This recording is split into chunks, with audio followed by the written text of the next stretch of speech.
आवाज सगळ्यांना ऐकू येत असेल असं गृहीत धरतो मी. पहिली गोष्ट म्हणजे पुण्याई वगैरे शब्द वापरले तर बरेच लोक पाया पडतात. मला आवडत नाही ते, आणि माझ्यापेक्षा माझ्या बायकोला आवडत नाही. ती चिडून म्हणते आता एक मठ बांध आणि एक दर्शनाचा दिवस ठेव. कारण इथेच नाही, मी आत्ता जयपूरला जाऊन आलो. आमचं जयपूर समिट म्हणून दरवर्षी एक समिटसारखा कार्यक्रम असतो. तिथे येणे मला ते गंमत वाटते. आता यांनी सांगितलं मंदारने की मी हिंदी, कारण तो मला जमत नाही हिंदी बोलायला. मी तोडकं मोडकं हिंदी बोलतो. त्यांना का आवडतं हे मला अजूनही कळलेलं नाही. कारण होतं कसं की मराठीमध्ये जो विचार होतो तो तितक्या वेगाने हिंदीत मी व्यक्त करू शकत नाही, पण ते त्या विचारे सहन करतात असं म्हटलं पाहिजे. मुद्दा असा असतो मित्रांनो की आपल्याला काय करायचं आहे आपल्याला माहिती असलं पाहिजे. आणि ज्यावेळेला आपण माणूस आहोत तेव्हा आपण एकटे जगू शकत नसतो. आपल्याला लोकांबरोबर जगावं लागतं. आपण म्हणतात ना सोशल ॲनिमल आहोत. तर त्यामुळे जेव्हा तुम्ही सोशल ॲनिमल असता तेव्हा मग तुम्हाला सगळ्यांचा बाजूने विचार करून आपलाही करावा लागतो.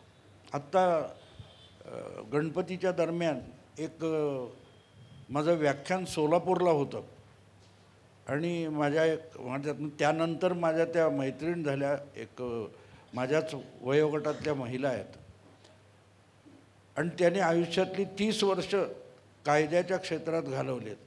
आणि त्या मुद्दाम मला ऐकायला पार सोलापूरपर्यंत आल्या होत्या. विषय होता कायदा व्यवस्था आणि लोकशाही. आणि मी ज्या पद्धतीत तो विषय मांडला त्या हैराण झाल्या. म्हणाले 30 वर्ष मी मूर्खपणा करत होते का वाटलं. कारण आपण सहजगत्या हे शब्द वापरतो कायदा.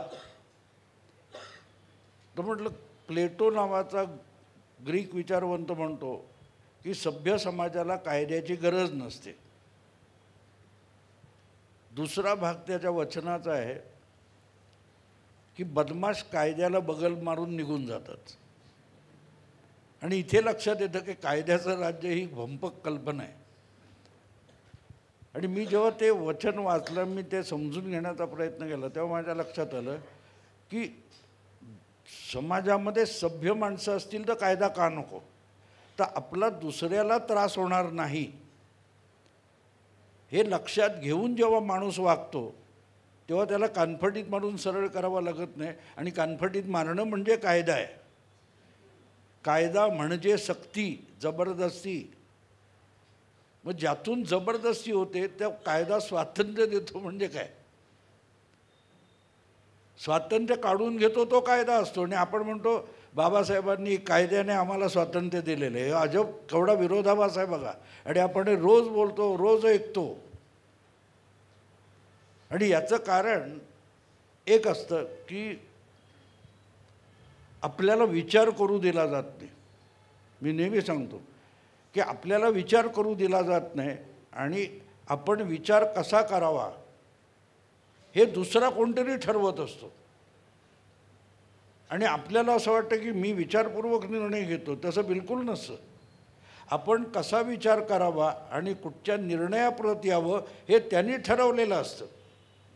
आता काही गोष्टी होऊन गेल्यात, काही गोष्टी घडणार आहेत, तर ते घडणार आहेत त्याविषयी मी बोलणार नाही. कारण शेवटी असं असतं की आपण बोलल्यामुळे आपण फार शहाणे ठरू हे असतं, पण तरी ती गोष्ट बिघडण्याची शक्यता असते. आणि मी संजय राऊत नसल्यामुळे काय काय होणार आहे करणार याची भविष्यवाणी मी करणार नाही. ते होऊन गेल्यानंतर ते खुलासा करणं अधिक बरं असतं. तुम्ही विचार करा, मी एक तुम्हाला मुद्दाम आठवण करून देतो. तुम्हाला हे माहिती असेल, साधारण 2020-21च्या मार्च महिन्यामध्ये अचानक नरेंद्र मोदींनी ट्विटरवर, सोशल मीडियात म्हटलं की आता हे थांबवावं असं वाटतं. म्हणजे सोशल मीडियातला आपला अकाउंट थांबवावा असं वाटतं, असं मोदींनी म्हटलं होतं. ते मला खटकलं ते की या माणसाला सगळा मीडिया विरुद्ध असताना ज्या सोशल मीडियाने हात दिला, हाच माणूस सोशल मीडियातून बाहेर का पडतोय. आणि मला म्हणजे काही ना काही कारण असतं, काही उद्दिष्ट असतं. मोदींनी सोशल मीडिया सोडावा असं मला काहीही कारण दिसत नव्हतं. आणि म्हणून मी 7-8 दिवस माझ्या डोक्यात तो विचार घोळत होता की हा माणूस असं का म्हणतो आहे. आणि जेव्हा मी विचार करत होतो, बघत होतो जगाकडे, तेव्हा माझ्या लक्षात आलं की सोशल मीडिया म्हणून जो काही प्लॅटफॉर्म आहेत, मग फेसबुक असेल, ट्विटर असेल, वगैरे वगैरे, हे आपल्या परीने जगभरच्या लोकांचा माइंड कंट्रोल करायचा प्रयत्न करतात. आणि मग ते जर आपल्याला वळवता वाकवता येत नसेल तर यातून बाहेर पडलं पाहिजे असं मोदींना वाटत असेल. आणि जर मोदींना असं वाटत असेल तर मोदी काय करतील ह्याचा विचार मी करायला लागलो. मग म्हटलं ट्विटर, आता हिने बोलला स्टार्टअप, तर ट्विटर, फेसबुक हे स्टार्टअपच होते ना, आज ते मोठे झाले.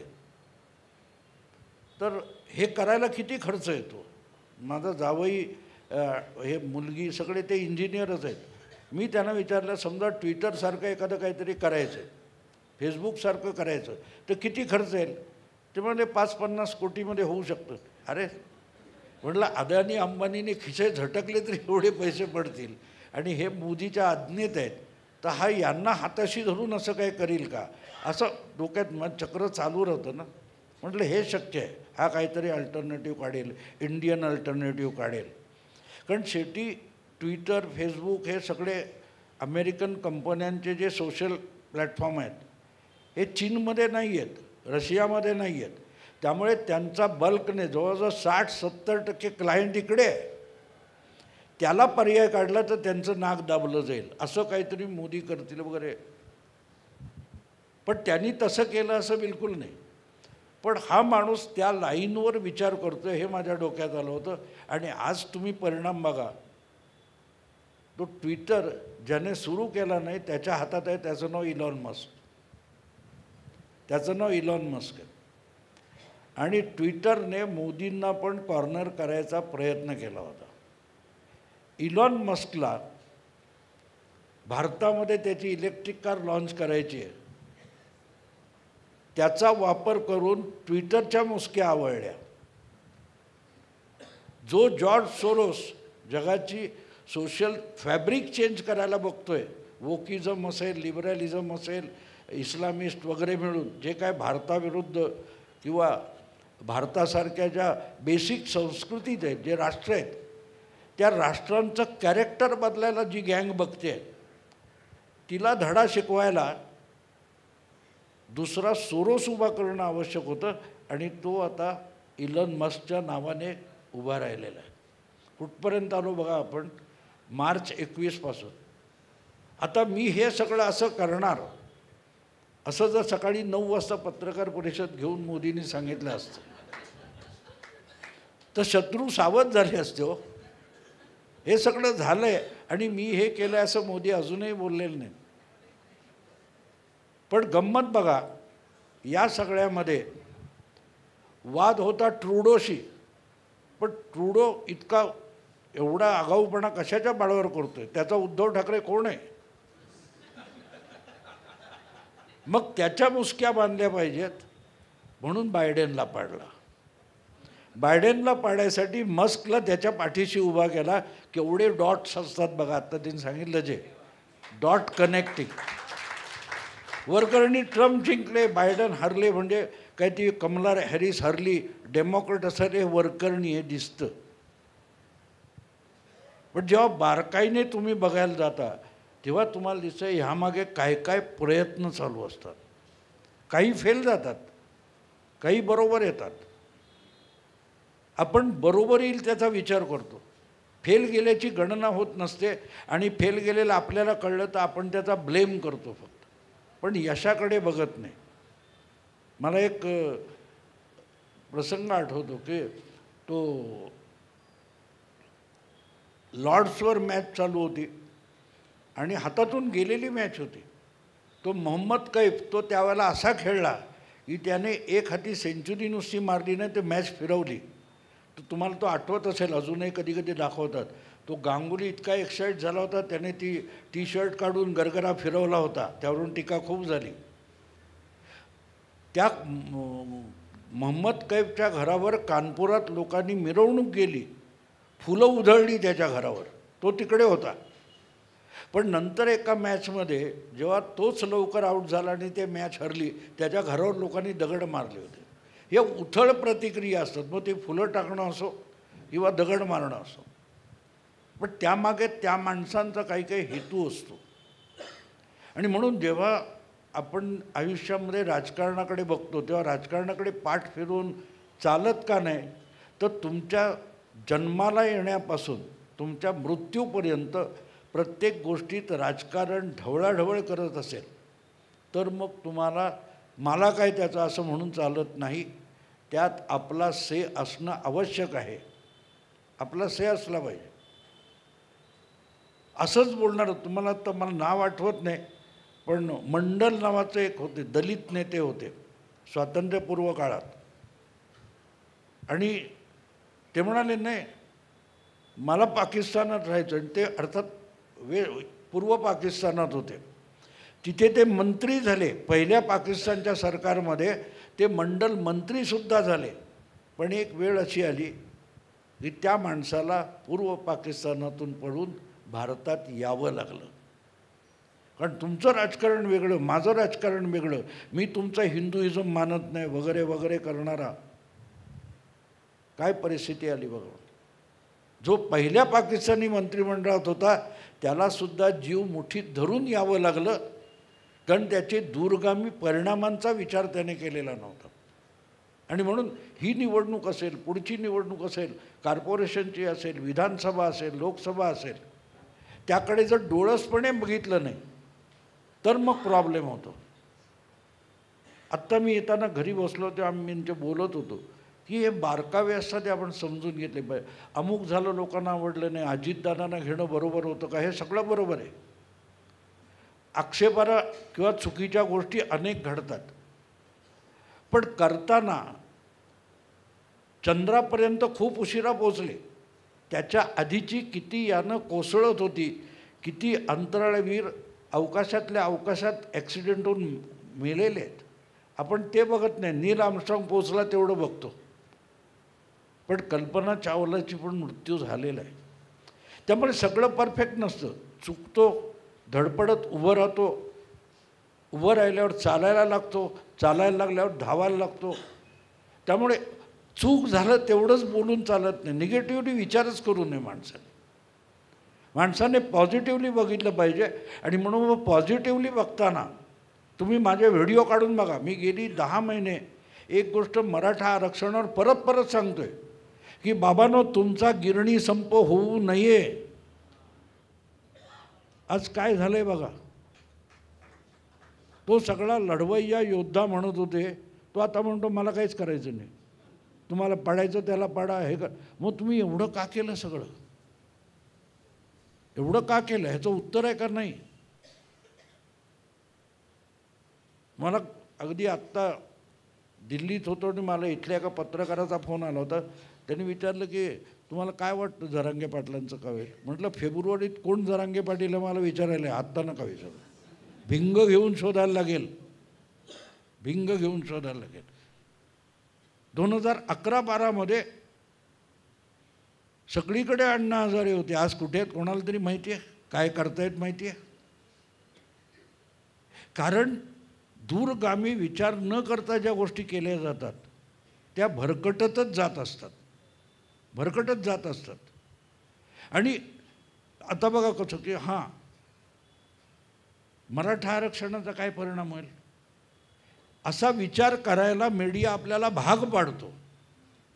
गेल्या लोकसभा निवडणुकीत तुम्ही बघाल तर मराठा आरक्षणाचा काही 1-2% पलीकडे फरक पडलेला नाही. पण एकदा ते झालं, आपण जिथे जगतो वागतो तिथले तुमचा अनुभव असेल. एखादं पोरगं नालायक निघालं की ते शेजारी पाजारी सांगतात आम्हाला माहिती होतं हे पहिल्यापासून असंच होतं. म्हणजे सगळ्याच उडणटप्पू पोरांबद्दल असं बोललं जातं. पण त्यातलंच एक पुढे आलं की आम्हाला माहिती होतं, तसा शार्प होता, चावट होता. पण हे दोन्ही बाजून कुछ तो लोग कहेंगे म्हणतात ना, तसं असतं. आणि त्यामुळे जर डोळसपणे बघायचं असेल तर निगेटिव्ह बोलणाऱ्यांकडे दुर्लक्ष करायचं असतं आणि प्रत्येक गोष्टीचा पॉझिटिव्ह विचार केला पाहिजे की यातून पुढे काय निष्पन्न होणार. आत्ता नाही होणार, 4 वर्षांनी होईल, 8 वर्षांनी होईल. आपल्या आजोबांनी पणजोबांनी ती आंब्या फणसाची झाडं लावली म्हणून खातोय आपण. आपल्या हयातीत कदाचित ते आंबे येत नाहीत, फणस येत नाहीत. हेडगेवारांनी 99 वर्षापूर्वी हा देशाचा पंतप्रधान करायचं आहे असं ठरवून संघाची स्थापना केलेली नव्हती. झाला. आणि मला दृष्टिकोन कसा असतो बघा. मी 2013मध्ये मोदींची भाषणं सगळी ऐकायचो, लाईव्ह व्हायची. तर ते सगळीकडे सांगायचो, पर्टिक्युलरली तरुण मुलांना, आणि कुछ बनने की मत सोचो, ये करिअरवर झूठ होता है, कुछ करने की सोचो. हे 7-8 भाषणांमध्ये हा विषय येऊन गेला होता. पण पुण्याला फर्ग्युसनमध्ये जेव्हा भाषण होतं तेव्हा बोलता बोलता एक ॲडिशनल वाक्य मोदी बोलले होते की शिवाजी महाराज देखो कुछ करने निकले थे बन गए. शिवाजी होते, महाराज बन गए. पण सुरुवात केली काय तो तोरणा किल्ला वगैरे, तेव्हा महाराज, स्वराज्य, मराठा साम्राज्य ही कुठलीही कल्पना नव्हती.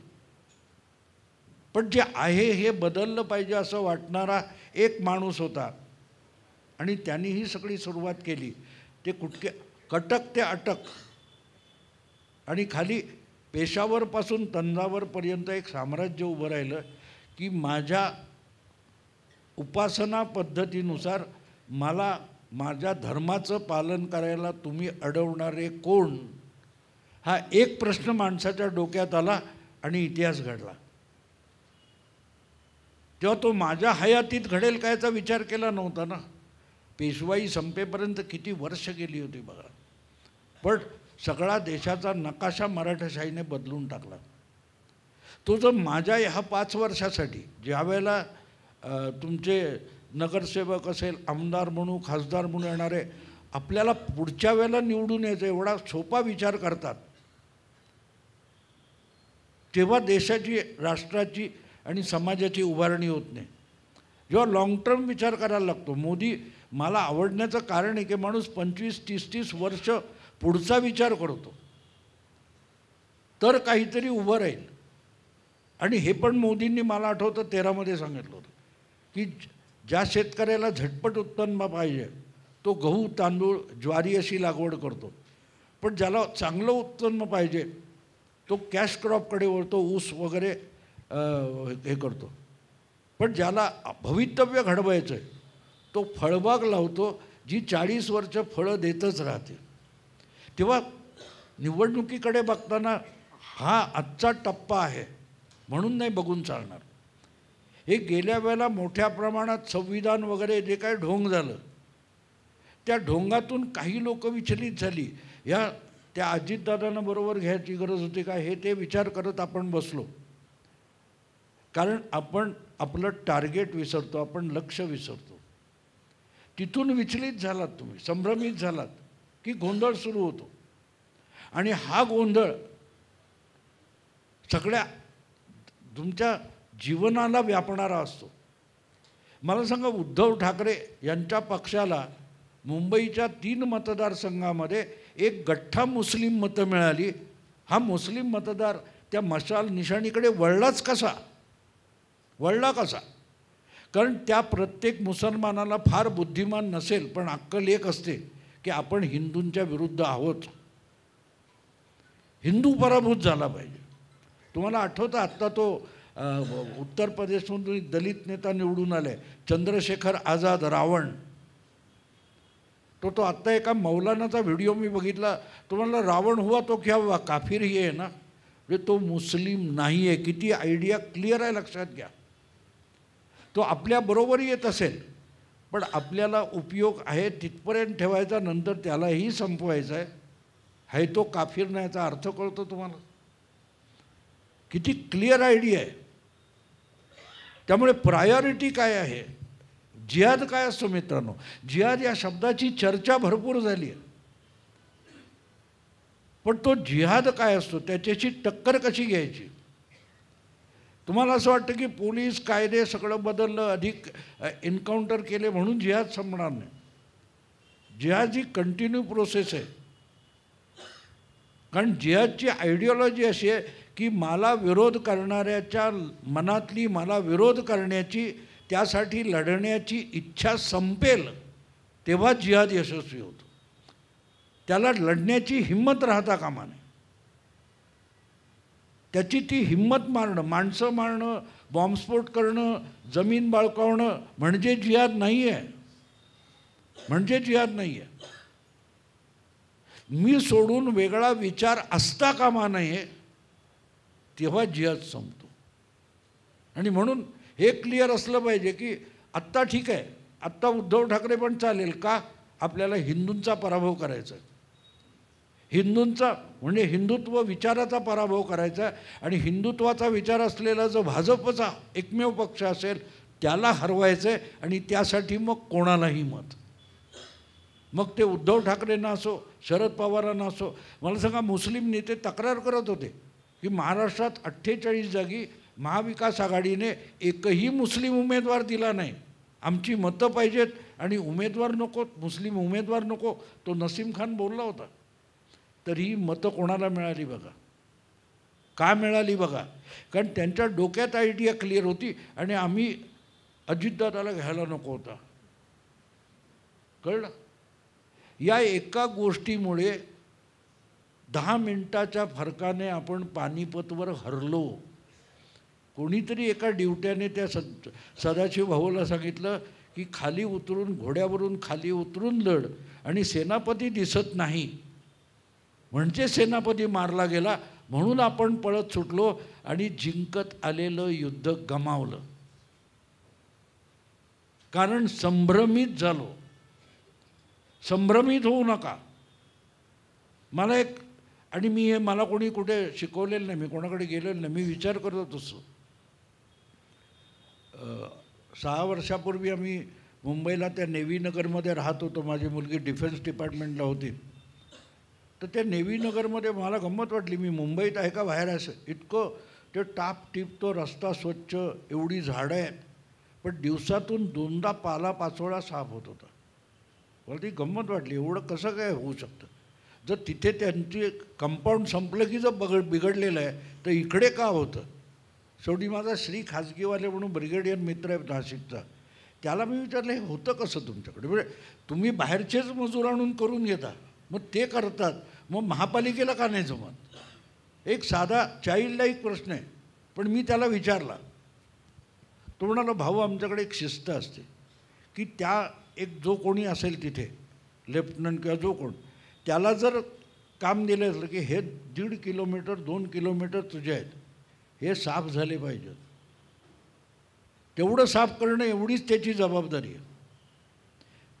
त्याच्या पलीकडचा दुसऱ्याचा जो 1.5 किलोमीटर आहे तिकडे झालं की नाही तर तू ना खुपसायचं नाही, त्याच्याशी तुझा संबंध नाही. तो करेल न करेल हे साफ असलं पाहिजे. आणि म्हणून तो तेवढं करतो. ते झाल्यानंतर तो दुसऱ्याच्या कामात पण जाणार नाही, तो तेवढंच करतो. याचं कारण त्याचं काम आहे तेवढंच तो करतो. आपला प्रॉब्लेम असा आहे की माझं काम हो न हो, दुसरा बरोबर करतोय की नाही. आपण विचारवंत आहोत, आपण बुद्धिमंत आहोत. ही सगळ्यात मोठी समस्या आहे. आणि हे तुम्हाला शहाणपण शिकवतो, मी पण त्यातलाच आहे. आत्ता मी जयपूरला गेलो होतो, त्या हॉटेलच्या रूममध्ये मला सकाळी उठल्या उठल्या चहा लागतो आणि तो काय लगेच मागवणं ते किटली ठेवतात. तर ते आणि किटली त्या चहा साखर वगैरे सगळं असतं. मी ते माहिती आहे म्हणून किटलीत ते केलं, ते काय पाणी गरम होईना. शेवटी वैतागलो, 2-3दा करून बघितलं. मी फोनवरून चहा मागवला आणि त्या रूम बॉयला सांगितलं, बाबा ही किटली खराब आहे. त्याने अर्ध्या तासात काय तो इलेक्ट्रिशियन आणि आणला. तो म्हणाला, बघितलं सगळं करून, नाही ठीक आहे साहेब देखो, त्यांनी करून दाखवलं. त्याला म्हटलं तू केलंस तर काय केलं मला दाखव जरा. मला काच होत नव्हतं. तो म्हणे चल रहा था. अरे म्हटलं नाही ना, पाणी गरम होत नव्हतं. मी त्याच्यापेक्षा मी शहाणा म्हणून मिरवतो हे तर सत्य आहे. त्याला म्हटलं मला तू करून नको, त्यांनी करून दाखवलं तर पाणी उकळतंय. अरे मग मगाशी का उकळत नव्हतं? तर मी त्याला म्हटलं नाही अभि ते पाणी टाकून दे म्हटलं, हे भर नवीन मला कार. त्यांनी ते केलं नाही. पाणी 1-1.5 मिनटात ते आवाज यायला लागला. मग माझ्या लक्षात आलं. मी त्याला म्हटलं की लाईट किधर आहे? तो एक त्या किटलीला एक थोडा तांबडा लाईट लागतो. तो ते मी आत्तापर्यंत वापरलो होतो, ते बटन दाबतो त्याच्यावर कुठेतरी लाईट होता, तो तिथे नव्हता.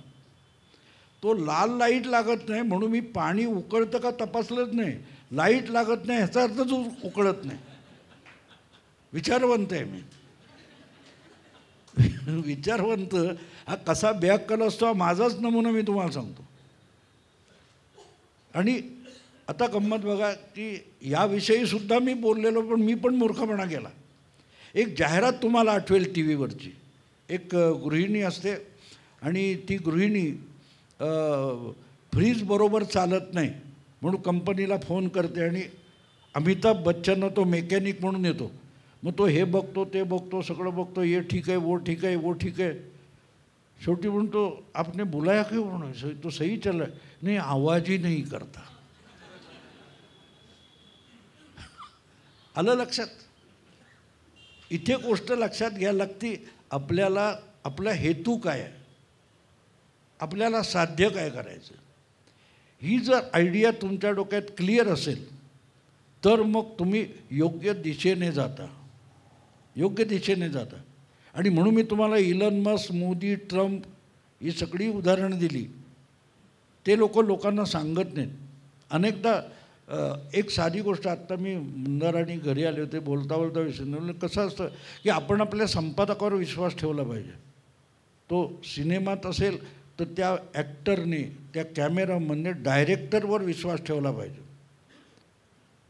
तर या पद्धतीत तू इकडे पुढे यायचं, हा डायलॉग बोलायचा, मान इकडे वळवायची, असं तो सगळा डायरेक्टर सांगत असतो.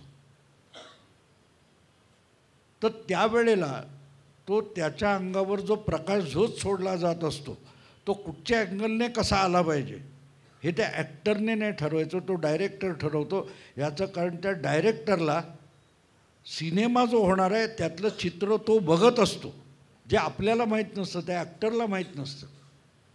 त्यामुळे त्याचं ऐकणं महत्त्वाचं असतं. नाही तो अँगल तू बदल असं जर आपण सांगायला लागलो तर सिनेमाचा बट्ट्याबोळ झाला. आणि इथे लक्षात घेतलं पाहिजे की कोण आलं, का आले, कसे आले, हा निर्णय का घेतला, अजितदादांना का आणलं, कोणाला का नाही आणलं, ह्या गोष्टीत आपण पडायची गरज नसते. जर आपण ज्यांना आपला पक्ष आणि आपला नेता मानलेला आहे तर त्यांच्या डिसिजनवर. आणखीन एक त्या श्री खासगीवालेने सांगितलेली गोष्ट मला तुम्हाला सांगतो की आमचा त्या लडाखमध्ये गलवानला ते आपले 22 सैनिक मारले गेले आणि चीनचे काहीतरी 40 मारले गेले. तर मला गंमत वाटली होती. मी त्या आमच्या ब्रिगेडियर खाजगीवालेला विचारलं की बाबा हे काय प्रकरण आहे म्हटलं. आपलेही मारले गेले, हत्यार वापरलं नाही, हत्यार वापरायचं नाही हा नियम होता, त्यांनी हत्यार वापरलं नाही आणि तरीही त्यांचे 40 मारले गेले, आपले 22 मारले गेले. तर त्याला म्हटलं हे झालं काय? तर तो म्हणाला की चीनी सेनेकडून एक मोठी चूक झाली. म्हटलं काय चूक झाली? तो म्हणाला आपला जो कर्नल सुरेश बाबू म्हणून होता तो तिथला लोकल कमांडर होता आणि पहिला तो मारला गेला, ती चूक होती. म्हटलं चूक कशी काय? तो लढाईवर आहे, रणभूमीवर आहे, कोणीही मारलं जाऊ, तो कर्नल म्हणून काय बघून कोणी मारत नाही. म्हणाल तसं नसतं. ते जे आपल्या सैनिकांची समजा 50-40 जी तुकडी आहे त्या तुकडीतले जे सैनिक असतात त्यांच्यासाठी तो बाप असतो. दिल्लीहून व्ही.के. सिंग हा जनरल गेला तरी त्याचं ते सैनिक ऐकणार नाहीत, ते त्या कर्नलचं ऐकतात. आणि एकदा तो मारला गेला, साला बापाला मारतो काय? मग म्हणाला त्यांना हत्यार असो नसो कोणी आवरू शकत नाही, आपला जीव जाईल का ह्याची पर्वा नसते. आणि म्हणून कर्नल मारला गेला. कारण त्यांनी सांगितलं उडी मार, तर दरी आहे की काय बघणार नाही, तो सैनिक उडी मारतो. इतकी म्हणे त्या पर्टिक्युलर त्यांच्या लोकल कमांडरशी त्यांची निष्ठा असते. आता हे जर लढाईत असेल तर हे राजकारणाच्या लढाईतसुद्धा असतं. एकदा ठरवलं गेले, त्या रणनीतीचे वेगवेगळे भाग असतात, तुकडे असतात. मी तुम्हाला सांगितलं ना की तो हिरो असतो, तो नट असतो, त्याच्या अंगावर कुठल्या दिशेने किती कसा उजेड यायचा, तो कॅमेराच्या कुठल्या अँगलने पकडायचा, त्याच्यावर कुठला परिणाम साधायचा, हे डायरेक्टर आपल्या मनातल्या पडद्यावर बघत असतो. जे आपण बघत नसतो, तो ॲक्टर बघत नसतो, तो स्पॉट बॉय बघत नसतो, पण त्याचा एकत्रित परिणाम बघणारा एकच माणूस असतो. आणि म्हणून मी तुम्हाला सुरुवातीला उदाहरण दिलं की Trudeau, Trump, Elon Musk, Doval, Modi हे सगळं जोडून बघा. हे तुम्हाला सांगणार नाहीत आणि सांगता येत नाही. तो कमला हॅरिस हरली आहे, पण आता यानंतर पुढल्या 6 महिन्यात कुठे मिळालं, तो पतवंत सिंग पन्नू कोण, तो काय बोलतो का मला दाखवा आणून. हे वाचून आपल्याला कधी राग येत होता. तो खलिस्तान बनवणार काय काय बोलत होता ना. पन्नू बसलाय अमेरिकेत, त्याच्या मागे CIA ताकद होती. आता ती ताकद घटणार आहे. मग तो पन्नू खलिस्तान कसा करतो बघू. या गोष्टी असतात. म्हणून त्या गोष्टी होईपर्यंत आपल्याला संयम ठेवला पाहिजे. संयम ठेवला पाहिजे की काल मूल जन्माला आलं, ॲडमिशन कुठे घेतली, पुढे काय करणार, इंजिनियर करणार का डॉक्टर करणार. अरे काल मूल जन्माला आले, 6 महिन्याचं आहे. तो जो संयम असतो तो राखला पाहिजे. आणि एकाच वेळेला तुम्ही अनेक मुद्दे आहेत, ते सगळे मुद्दे जे आहेत ते घेऊन आपल्याला चालावं लागतं. आणि मग त्यातून प्रायोरिटीने ठरवावं लागतं की आधी मुद्दा कुठला घ्यायचा. आणि मग या सगळ्यामध्ये आपल्याला नावडत्याही अनेक गोष्टी करायला लागतात. त्यामुळे अनेक गोष्टी आहेत की ह्या लोकांना पार्टीत घ्यायचं. एक लक्षात, शुद्ध सोन्याचा दागिना होत नाही, त्याच्यात भेसळ करावी लागते जर दागिना करायचं तर. नुसतं सोन्याची चिप घेऊन ठेवा गोष्ट वेगळी आहे, पण दागिना करायचा आहे का, मग त्याच्यात थोडी भेसळ करावी लागते. तर या गोष्टी सगळ्या राजकारणात तुम्हाला मोदी शहा समजवत बसणार नाहीत, कारण त्यांना ते करत बसलो तर सरकार चालवता येणार नाही. अगदी 370 कलम हटवलं म्हणजे काय हे अनेकांना अजून माहीत नाही आहे. मग आता मला परवा त्या ह्याला जयपूरला पण अनेक लोक म्हणत आहे वो चल रहा है, ये चल रहा है. काल परवा मला ते त्यांनी काहीतरी 370चा ठराव आणला, मग तो विधानसभेत फाडून टाकला, मारामारी झाली. म्हटलं त्यांनी किती झक मारली तरी ओमर अब्दुल्ला हा केजरीवाल झालेला आहे. तिथे लेफ्टनंट गव्हर्नरचं राज्य चालतं, तेव्हा तो हातपाय सगळे आपटेल, पण तो पिंजऱ्यात बसलाय. कारण काश्मीरमधून 370 कलम हटवणं हे आमच्यासाठी सांगितलं, पण मोदी किंवा शहांनी न सांगितलेली सगळ्यात मोठी गोम अशी आहे की ते राज्यच राहिलेलं नाही, त्याला केंद्रशासित प्रदेश केला आहे.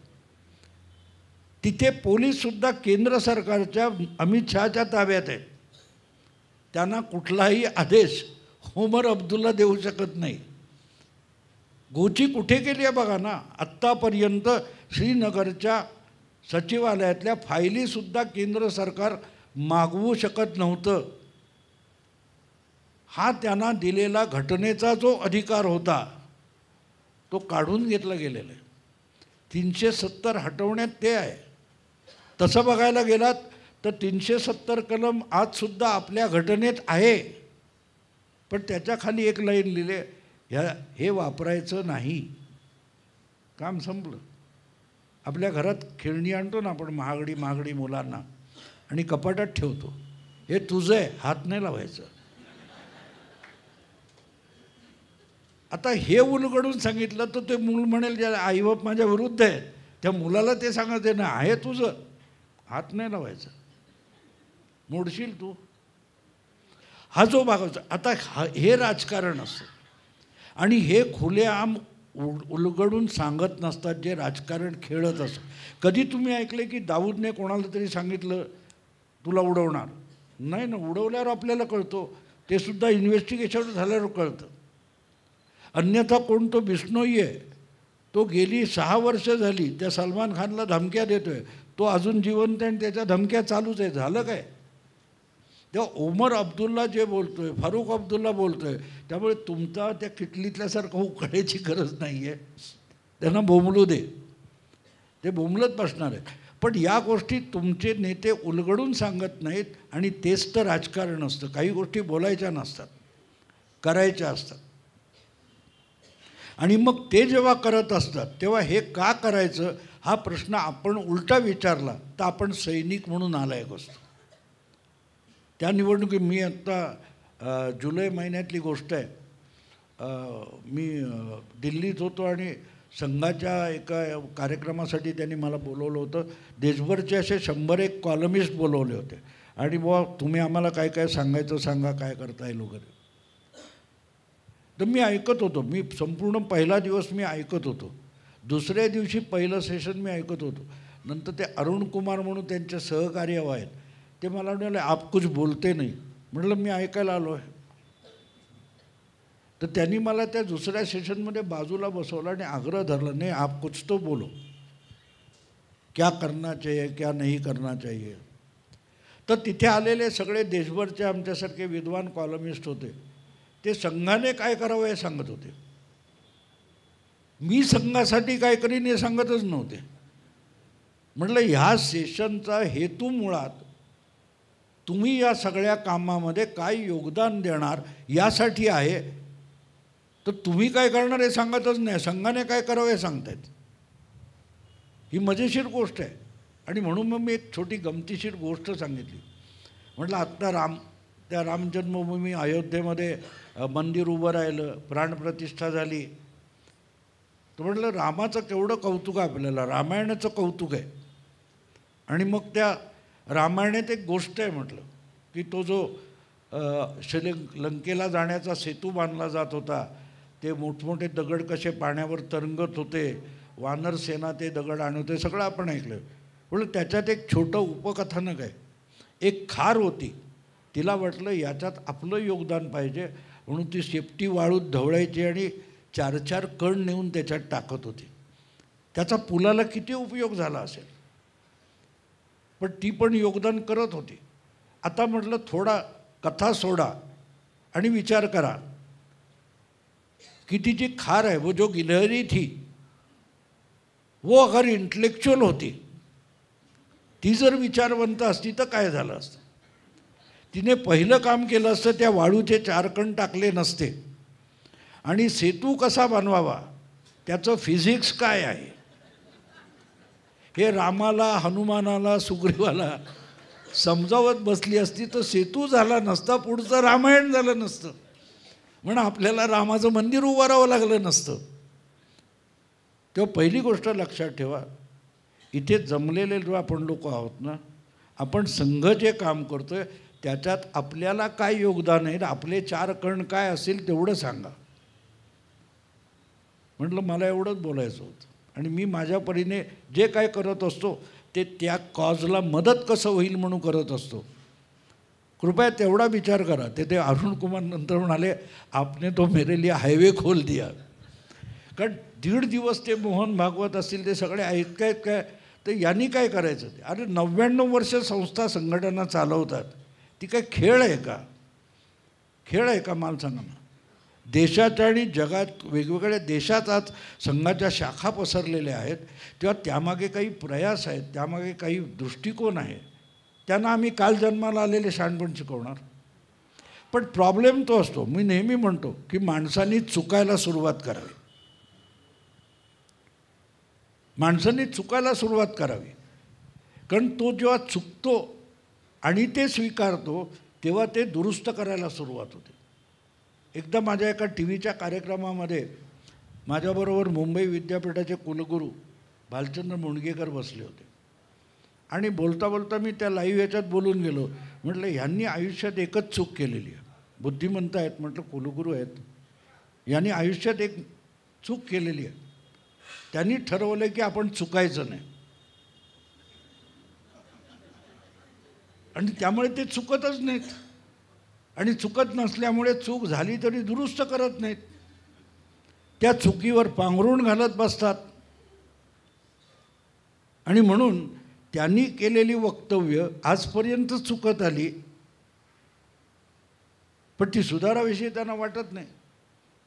त्यामुळे माणसाला आपण चुकलो कसं हे ज्या दिवशी कळतं तिथून तो दुरुस्तीला सुरुवात करतो. माझ्या व्हिडिओमध्ये अनेकदा तुम्ही बघितलं असेल, कोणीतरी मला फोन केला आणि माझी चूक दाखवली, मी सांगतो आणि ते कबूल करतो. का?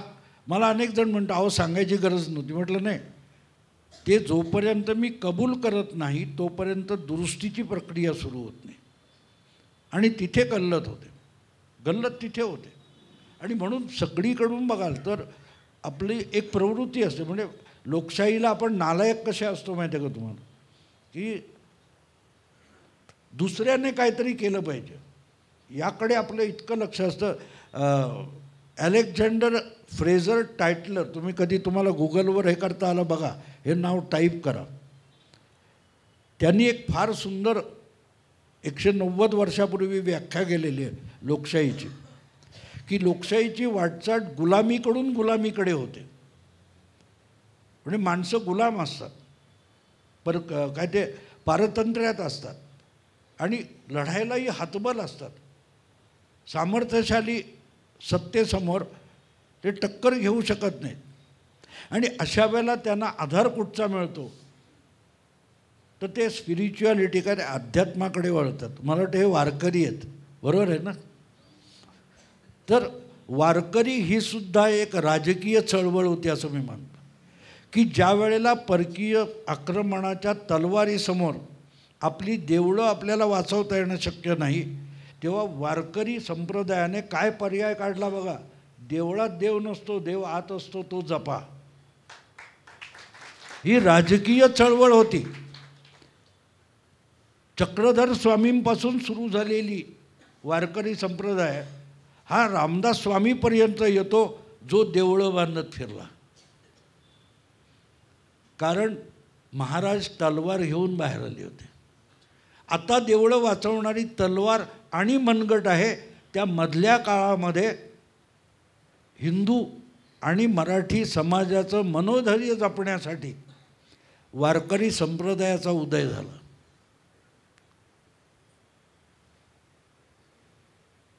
आपण हिंदू आहोत ते दाखवायची भीती होती, तर ती भीती मनातून काढण्यासाठी गांधींची अहिंसा सांगितली जाते. हो, आमच्या वारकरी संप्रदाय कोणी सांगणार की मी पंढरीला निघालो आहे, चालत चालत निघालो, 2 गावं क्रॉस केली, रात्र झाली, तिथे मुक्काम टाकला, मी भजनं करतो, कीर्तनं करतोय, त्या गावातले लोक माझी जेवण खाण त्या रात्रीची व्यवस्था करतात, मी उठून पुढे जातो, त्या लोकांच्या मनात मी हिंदू आहे हे दाखवायची सुद्धा असलेली भीती काढण्याचं काम वारकरी संप्रदायाने शतकानुशतकं केलं. मी त्याला राजकीय चळवळ मानतो. तो पर्याय येतो, तो पर्याय येतो. आणि म्हणून मग लक्षात घ्यावं लागतं की त्या चळवळीतून जे साध्य होतं ते साध्य झालं, पण त्या वारकरी संप्रदायाला प्रवृत्त कोणी केलं? त्या पुरुषार्थाला त्यावेळेला टाळकुटेपणा, आपल्या इकडचे विद्वान टाळकुटेपणा म्हणतात, पण तो टाळ आणि मृदुंगसुद्धा हत्यार होतं. किती कल्पकता बघाय, किती कल्पकता, इनोव्हेशन काय. तलवारीने लढू शकत नसू तर ते मृदुंग आणि टाळ हे सुद्धा हत्यार बनवून लढता येतं. हे ज्यांनी दाखवलं, ते ज्यांना समजत नाही ते आम्हाला गांधी शिकवतात. इतिहास समजून घेतला पाहिजे. नेहमी असं म्हणतात की इतिहासापासून आपण काय शिकतो, तर इतिहासापासून आपण काहीच शिकत नाही, म्हणून इतिहासाची पुनरावृत्ती होते, कारण त्याच चुका आपण परत करत राहतो. म्हणून आज तेच संकट आलेलं आहे. आज या देशामध्ये ते वक्फचा कायदा काय आहे की त्यांनी बोट ठेवावं, ती जमीन त्यांची. म्हणजे आता केसेस बाहेर यायला लागल्यात ना, कुठचं देऊळ कुठचं देवस्थान, ती पण म्हणे अहो पार्लमेंट पण त्यांचंच आहे म्हणे. आणि कायदा आपण इतके गाढ झोपेत होतो की स्वतंत्र भारतामध्ये वक्फचा कायदा झाला आणि आम्ही काय करत होतो, अगदी इथले हिंदुत्ववादी काय करत होते. ह्याचं कारण हिंदुत्ववाद्यांनी सुद्धा विचार कसा करायचा हेच पुरोगामी ठरवत होते. आमचं शिक्षण कसं असावं. म्हणजे तुम्ही इतिहासाची पुस्तकं घेतली तर इतिहासाच्या पुस्तकामध्ये ब्रिटिश शिकवले जातात, मोगल शिकवले जातात. अरे शिवाजी महाराज, राणा प्रताप किती शिकवले जातात, 1-1.5 पानात संपतात. ज्यांनी सगळा भारत कोणी तर मोगलांनी एकत्र केला, ब्रिटिशांनी. मग शिवाजी महाराजांनी मराठेशाहीने काय केलं, अटक ते कटक पेशावरपासून तंजावरपर्यंत जे साम्राज्य उभं राहिलं, मराठाशाही उभी राहिली, तो इतिहास शिकवायचाच नाही. आणि मग तुम्ही त्या पद्धतीने विचार करायला लागता. आणि मग त्या पद्धतीत केमिस्ट्रीच्या नियमाने फिजिक्सचा अभ्यास नाही करता येत, हे लक्षात घ्या. भारतीय इतिहास हा भारतीय मानसिकतेतून शिकलं पाहिजे. भारताचे कायदे भारतीय पद्धतीत असले पाहिजेत, भारतीय मानसिकतेमध्ये असले पाहिजेत. पण आमचा कायदा काय सांगतो, कायद्याला नैतिकता नसते. आता ज्याला नैतिकता नाही तिथे जाऊन न्याय कसा मिळणार सांगा मला.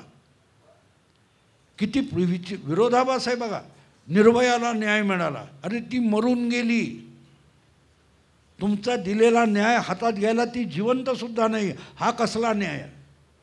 पण आपण बोलतो, ह्याचा अर्थ जे बोलतोय शब्द ते आपल्याला कळत नाही. आणि म्हणून परत एकदा भारताला भारतीयपण देणं, ते आमचं जयपूर डायलॉगचं त्यांनी टायटल फार सुंदर ठेवलं होतं, रिक्लेमिंग द भारत. परत भारताला भारत बनवणं आवश्यक आहे. आणि ही निवडणूक नाही, ही त्याची लढाई आहे, ही त्यासाठीची लढाई आहे. आपल्यातलं आपलेपण शोधणं आणि त्याला समर्थ बनवणं. मी जे मगाशी तुम्हाला अलेक्झांडर फ्रेझर टायटलरचं सांगत होतो, लोकशाहीची प्रक्रिया, तर तो म्हणतो की जेव्हा गुलाम असतो तेव्हा मी वारकरीकडून तिकडे गेलो तर अध्यात्माकडे वळतो तो, कारण तो लढू शकत नसतो. पण अध्यात्मातून जी आत्मजागृती होते, त्या आत्मजागृतीमधून त्याची हिंमत वाढायला लागते.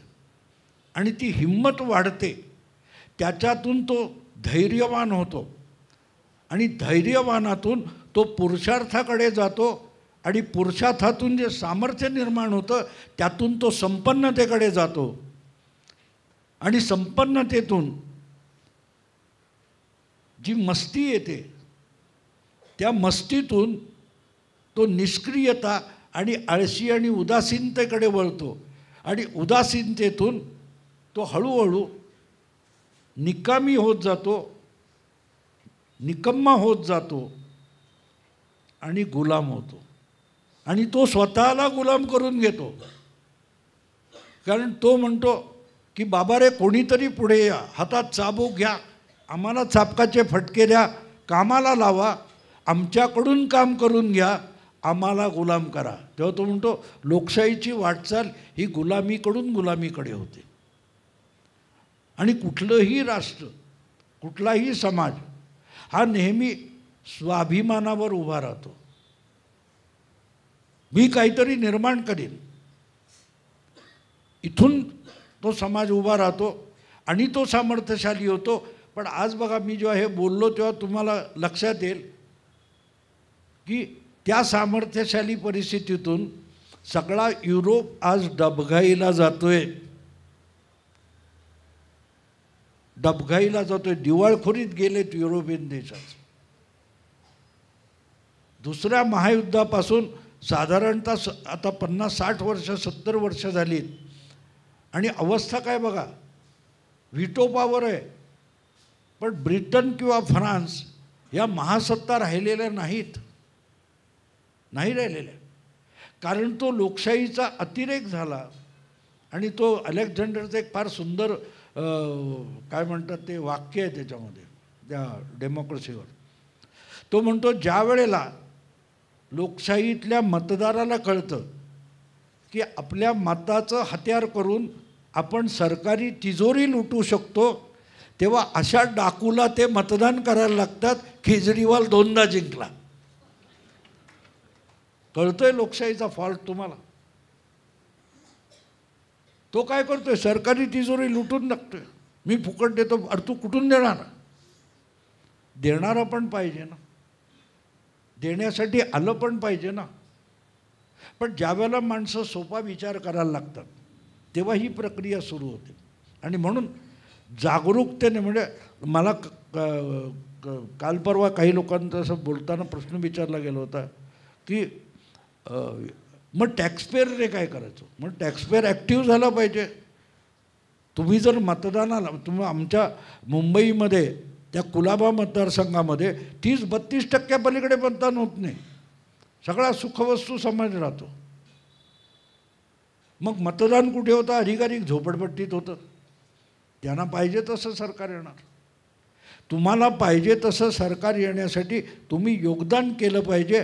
आणि नुसतं नाही, तुम्ही विमानाच्या प्रवासात ते कसं सांगतात की बाबा पाण्यावर उतरायला लागलं, अमुक झालं तमुक झालं, तर तो ऑक्सिजनचा मास्क खाली येईल, तो तुमच्या नाकावर असा असा बसवायचा, आणि तुमचा बसवला की दुसऱ्यांना मदत करा. तेव्हा आपण तर केलं पाहिजे, पण दुसऱ्यालाही मदत केली पाहिजे, दुसऱ्याला प्रवृत्त केलं पाहिजे. लोकशाहीमध्ये तुमचं एक प्रतीक म्हणून पंतप्रधान किंवा मुख्यमंत्री बसतो, पण त्याला मार्गावर ठेवायचं असेल तर आपलं पण एक मतदार म्हणून, नागरिक म्हणून कर्तव्य असतं. मी अनेकांना माहीत नाही, मी डॉक्टर राम मनोहर लोहियांचा फॉलोअर आहे. ते समाजवादी विचारवंत होते. पण मला आठवतं मी शाळकरी वयात होतो त्यावेळेला, तेव्हा समाजवादी पक्ष जोरात होता. आणि लोहियांची मुलाखत कुठेतरी वाचली मी. त्यांना विचारलं की तुमच्या पक्षाचं बहुमत आलं, तुम्ही पंतप्रधान व्हाल का? नाही म्हणाले, मी पक्ष सोडीन. तो म्हणे का? नाही म्हणे, मी स्वभावतः विरोधी पक्षवाला आहे. तो हैराण झाले. म्हणून तुमच्यामध्ये पंतप्रधान कोण म्हणले? मोदी राहून दे, आपला सॉरी पंडित नेहरू.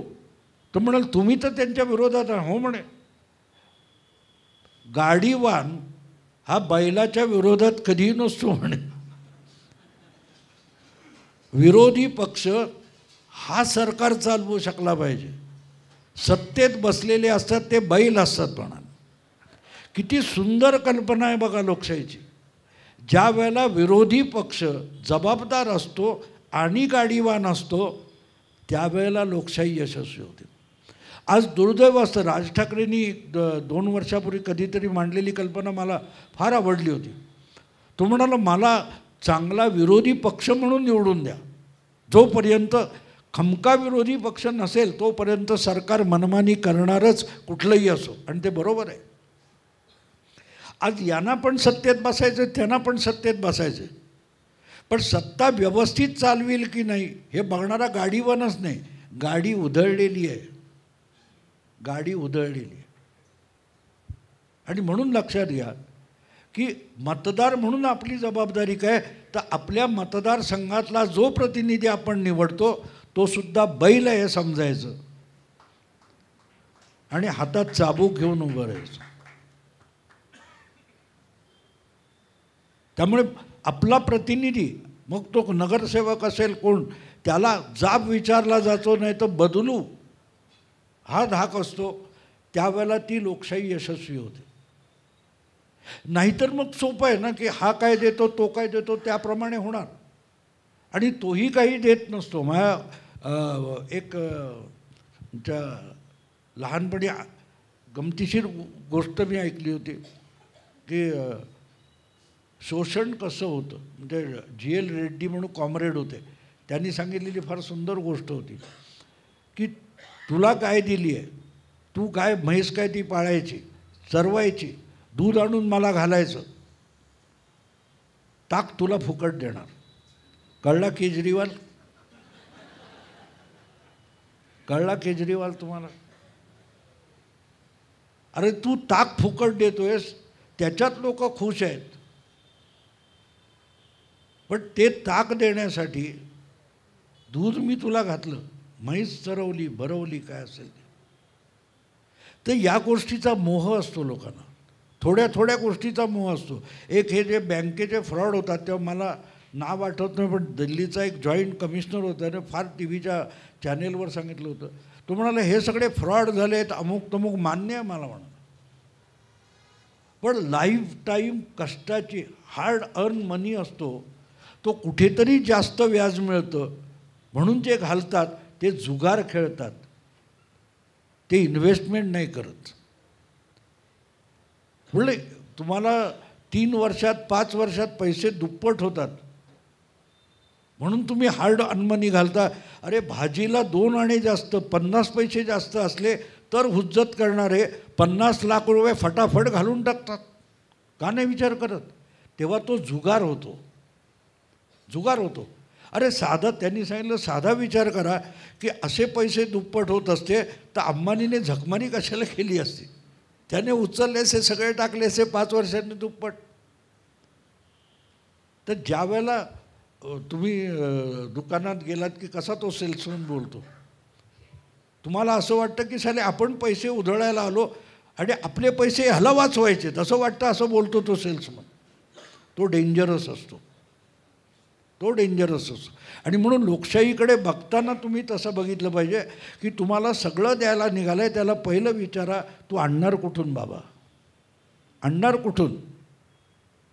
ते म्हणतात ना मनातले मांडे, ते मनातलेच मांडे खायचे तर कोरडे कशाला खायचे, चांगले खरपूस भाजून खावे, तूप लावावं, कारण ना मांडा ना तूप, मनातल्या मनात आहे. तर ह्या गोष्टी तशा असतात. त्यामुळे हा त्याच्या पुढे पुढे जाऊन सांगतो, तो राहुल गांधीची 5 गॅरंटी, तो हिमाचल प्रदेश बोंबललं 2 महिन्यात तिथली गॅरंटी गेलेली आहे, कर्नाटकात झालं आहे, तेलंगणात झालं आहे, तरी तो महाराष्ट्रात गॅरंटी घेऊन आलेला आहे. आणि लोकांना उल्लू बनवणं इतकं सोपं असतं. हे मध्यंतरी एक त्या शिर्डीला प्रोग्रॅम होता, मी आणि पोरे नावाचे एक विद्वान संपादक माझ्याबरोबर होते आणि आमच्या दोघांची मुलाखत त्या प्रसन्न जोशींनी घेतली. पण निर्बुद्ध लोक कसे बुद्धिमान म्हणून मिरवतात ऐका आता. ते आता युती सरकार भाजपचे विरोधक आहेत, असू दे, त्याबद्दल माझी तक्रार नाही. पण त्यांनी काय तो समृद्धी महामार्ग कशाला बनवला म्हणे, आम्हा शेतकऱ्यांचा त्याच्याशी संबंध काय. अहो त्या समृद्धी महामार्गावर आमच्या ट्रॅक्टरला विरोधी आहे, बंदी आहे म्हणाले. मग जर समृद्धी महामार्गावरून ट्रॅक्टर द्यायला बंदी असेल तर मग शेतकऱ्यांची सरकार आहे, सरकारचा पैसा आहे, मग समृद्धी महामार्गाला सरकारने पैसा का घालायचा, आम्हाला नको समृद्धी महामार्ग. टाळ्या वाजल्या हो. नंतर माझ्याकडे तोच प्रश्न आला, म्हटलं ज्ञानी पुरुष आहेत म्हटलं. आत्तापर्यंत माझा असा गैरसमज होता की शेत नांगरण्यासाठी असतो त्याला ट्रॅक्टर म्हणतात, हायवेवर चालवण्यासाठी ट्रॅक्टर असतो हे ज्ञानात पडलेली भर आहे. मग सगळे लोक त्याला हसायला लागले. पण पहिल्यांदा टाळ्या त्याच लोकांनी वाजवल्या होत्या. अरे ट्रॅक्टर हे वाहन नाही आहे. तर त्यांनी लगेच बचाव मांडायला सुरुवात केली. मग शेतमाल कुठे नेणार, म्हटलं शेतमाल ट्रकने पण जाऊ शकतो, शेतमाल ट्रकने जाऊ शकतो ना. म्हणून ट्रॉली कशाला आहे, ते शेतकऱ्याला इकडे तिकडे खत न्यायला ह्याला त्याला सोपं व्हावं, शेतापर्यंत जायला, म्हणून त्याची ताकद ट्रॅक्टरकडे आहे तर त्याला ट्रॉली जोडली. तुम्ही ट्रॅक्टरबद्दल बोलत होता, आता मध्ये ट्रॉली जोडायची नाही. पण लोकांना उल्लू बनवणं किती सोपं असतं. त्या लोकांना म्हणलं हां बरोबर आहे, गरिबांच्या पैशावर. अरे पण तोच गरीब आहे आमच्या महाराष्ट्रामध्ये, या जवळजवळ 40% कांदा देशातला महाराष्ट्रात पैदा होतो, पण तो आसामला जाईपर्यंत नाचतो. रस्ते चांगले झाले तर तो 4 दिवसाची 2 दिवसात 1-1.5 दिवसात जाईल. तो कांदा त्याला स्वस्त मिळेल, शेतकऱ्याला 4 पैसे जास्त मिळतील. रस्ते हा विकासाचा मार्ग आहे हे आम्हाला शिकवलंच नाही. मला शाळकरी वयात केनेडींचं एक वाक्य वाचलेलं आठवतं. केनेडी म्हणाले होते की अमेरिकेत येणाऱ्या परदेशी लोकांना वाटतं आमचा देश श्रीमंत आहे म्हणून आमचे रस्ते इतके चांगले आहेत. म्हणाले उलटं आहे, रस्ते इतके चांगले आहेत म्हणून आम्ही श्रीमंत देश.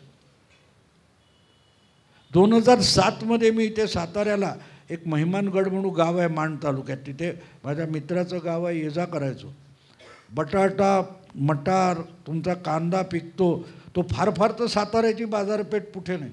पण आता हा जो रस्ता झाला आहे आणि सातारा पंढरपूर रस्ता झाला आहे, अरे आमच्या गावातला वाटाणा 8 तासात दुसऱ्या दिवशी सकाळी वाशीला येऊन पोचतो. त्या शेतकऱ्याच्या हातात 4 पैसे घोळायला लागले. इंग्लिश मिडियमच्या शाळा व्हायला लागल्या सातारा माण खटावमध्ये. जिल्हा परिषदेची शाळा फुकट आहे, हा पोरग फीच्या शाळेत घालतोय. ही सुबत्ता रस्त्यातून आली मित्रांनो, रस्त्यातून आली. आणि या देशात 10 वर्षामध्ये जितके रस्ते झाले त्याच्या 25% रस्तेसुद्धा 70 वर्षात झाले नव्हते. फरक कसा पडतो माहिती आहे का? पोराला जुगार खेळायला पैसे द्यायचे पण शिकायला पैसे नाही देणार. याला लिबरलिझम, समाजवाद म्हणतात. दारिद्र्य वाटू, संपन्नता निर्माण करणं हा गुन्हा आहे. या मानसिकतेतून जी राजकारण चालतं त्यामुळे आपली गल्लत होते. ती गल्लत होऊ देऊ नका. हे मी बोलतोय, हे जितकं अधिकाधिक लोकांसमोर बोलाल तुम्ही तेव्हा लोकांचे डोळे उघडतील की अरे बाबा ठीक आहे, तुला हे फुकट मिळेल ते फुकट मिळेल, मग तू जगतो कशाला? रेशन फुकट आहे, अमुक सगळं फुकट आहे. मोबाईल फुकट आहे का? नाही. त्यासाठी मी नोकरी करतो आणि मोबाईलचा डेटा विकत घेतो. काय मानसिकता झाली आपली बघा. ती गरज नाही आहे. गरजेच्या वस्तूसाठी मी कष्ट करायला तयार नाही आहे. बेरोजगार काय काय तुम्हाला सांगा, बेरोजगारी आहे. अरे महाराष्ट्रामध्ये इतकं इन्फ्रास्ट्रक्चर काम चालू आहे, त्यासाठी तुमच्या ओडिशा, छत्तीसगड, झारखंडमधली मुलं कामाला येतात. आमची मुलं का नाही काम करणार? का नाही काम करणार? नाही 10वी शिकलो आहे, मला पिऊनची तरी नोकरी पाहिजे. आणि नोकरी म्हणजे, रोजगार म्हणजे सरकारी नोकरी पाहिजे, म्हणजे पगाराची गॅरंटी, काम काहीच नाही. मानसिकता कशी बनवली बघा. यातून लोकांना, समाजाला बाहेर काढावं लागेल. नाहीतर समाज हा पोल्ट्रीतली कोंबडी होऊन जातो. पुढे खायचं, मागे छिटायचं, मध्ये अंडं द्यायचं आणि वय झालं की कापून बळी जायचं. यातून समाजाला बाहेर काढावं लागेल, बाहेर काढावं लागेल.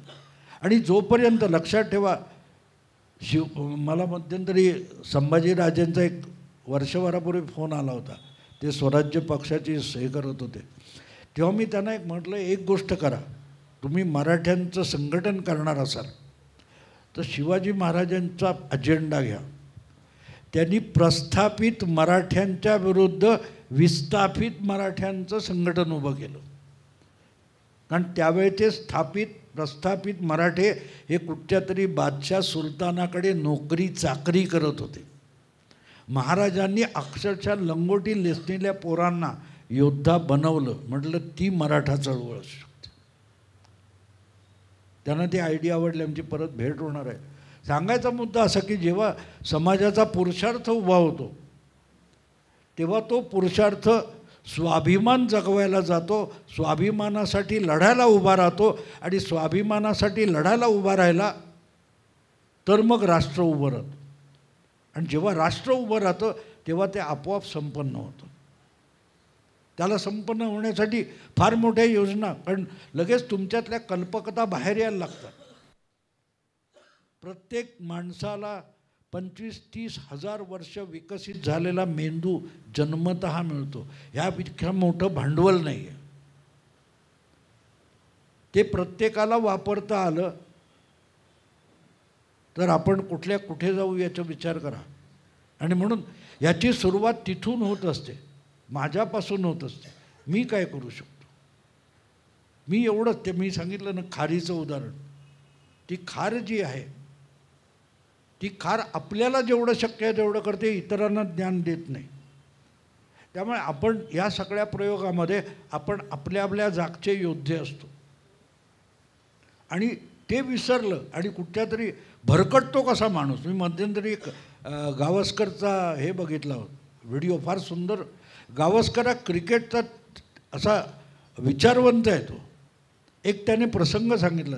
श्रीकांत, माझ्या वयाचे तुम्ही श्रीकांत तुम्हाला म्हटलं की कळेल. तो श्रीकांत हा ओपनिंग बॅट्समन होता आणि गावस्कर बरोबर तो ओपनिंगला आलेला होता आणि मला वाटते पाकिस्तानात किंवा कुठेतरी मॅच होती. तर तो नवाब होता आणि त्याने ही आडवी तिडवी बॅट काढून 2 ओव्हर्स तो जो कोणी बॉलर होता त्याला झोडपून काढला. पण तो बॉलर कोण आहे त्याला माहीत नव्हतं.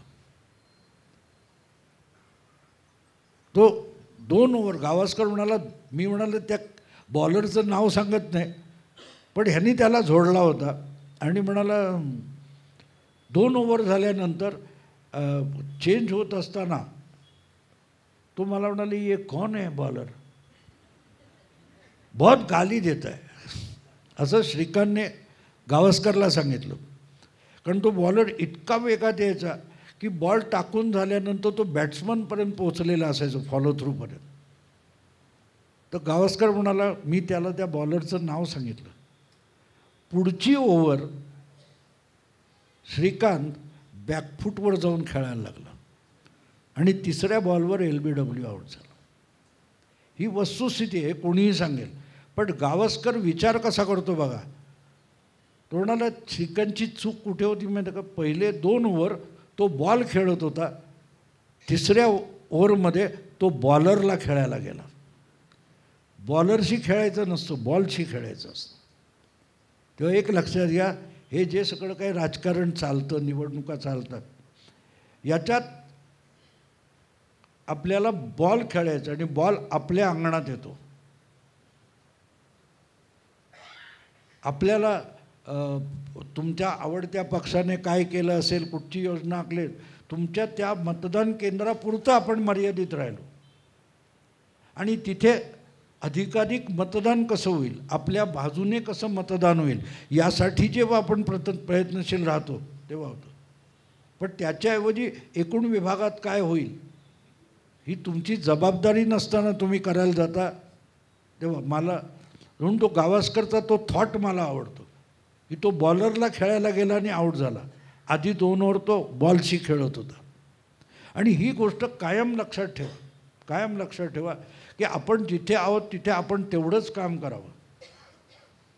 आणि हे गांधीजींनी पण सांगितलेलं आहे, म्हणजे अनेक विचारवंतांनी सांगितलेलं की आपल्या जागी आपण काम करा. कारण समाजाचं जे एकूण व्यापक स्वरूप असतं त्यामध्ये प्रत्येकाकडे थोडी थोडी थोडी जबाबदारी असते आणि ती जबाबदारी जेव्हा पार पाडली जाते. मला आणखीन एक असं सुंदर उदाहरण आठवतं की ज्यावेळेला तो नील आर्मस्ट्रॉंग तिकडे उतरला होता अपोलो आणि त्यानंतर टाईम मॅगझिनमध्ये त्या यशानंतर अनेकांच्या मुलाखती येत होत्या. तर त्या अवकाश अंतराळ केंद्र जे होतं अमेरिकेचं, त्यांचा जो कॉम्प्लेक्स होता त्यातल्या एका लिपमन होता, त्याचा इंटरव्ह्यू होता. आणि इंटरव्ह्यू एवढ्यासाठी होता की त्या माणसाने 11 वर्ष आठवड्याची सुट्टीसुद्धा घेतलेली नव्हती आणि म्हणून त्याची मुलाखत त्यांनी घेतली होती. तर त्याला विचारलं, तू एवढं लिपमन तर आहेस म्हणाला. आणि तो त्यांचा जो मेन बिल्डिंग होती, तो म्हणाला, नाही म्हणा, मी 1 दिवस जरी सुट्टी घेतली असती ना तरी आमचा प्रोजेक्ट वेळेवर पूर्ण झाला नसता. तो पत्रकार त्याला म्हणतो, तू लिपमन आहेस, तू काय शास्त्रज्ञ नाही आहेस. तुम्हाला तसं नाही म्हणा. इथे जे 100-150 शास्त्रज्ञ काम करतात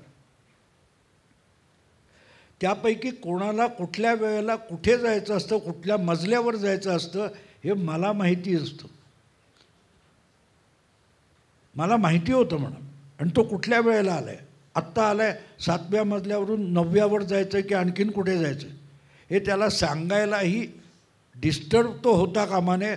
त्याची थॉट प्रोसेस चालू राहिली पाहिजे, म्हणून मी 11 वर्ष सुट्टी घेतली नाही. एक लिप्टमन आहे मित्रांनो, एक लिप्टमन आहे, पण तो त्या सगळ्या प्रोजेक्टमध्ये आपल्यावर जी छोटी जबाबदारी आहे, तो माझ्यामुळे बिघडू शकतं असा विचार करतो ना, तिथे यश पक्कं होतं.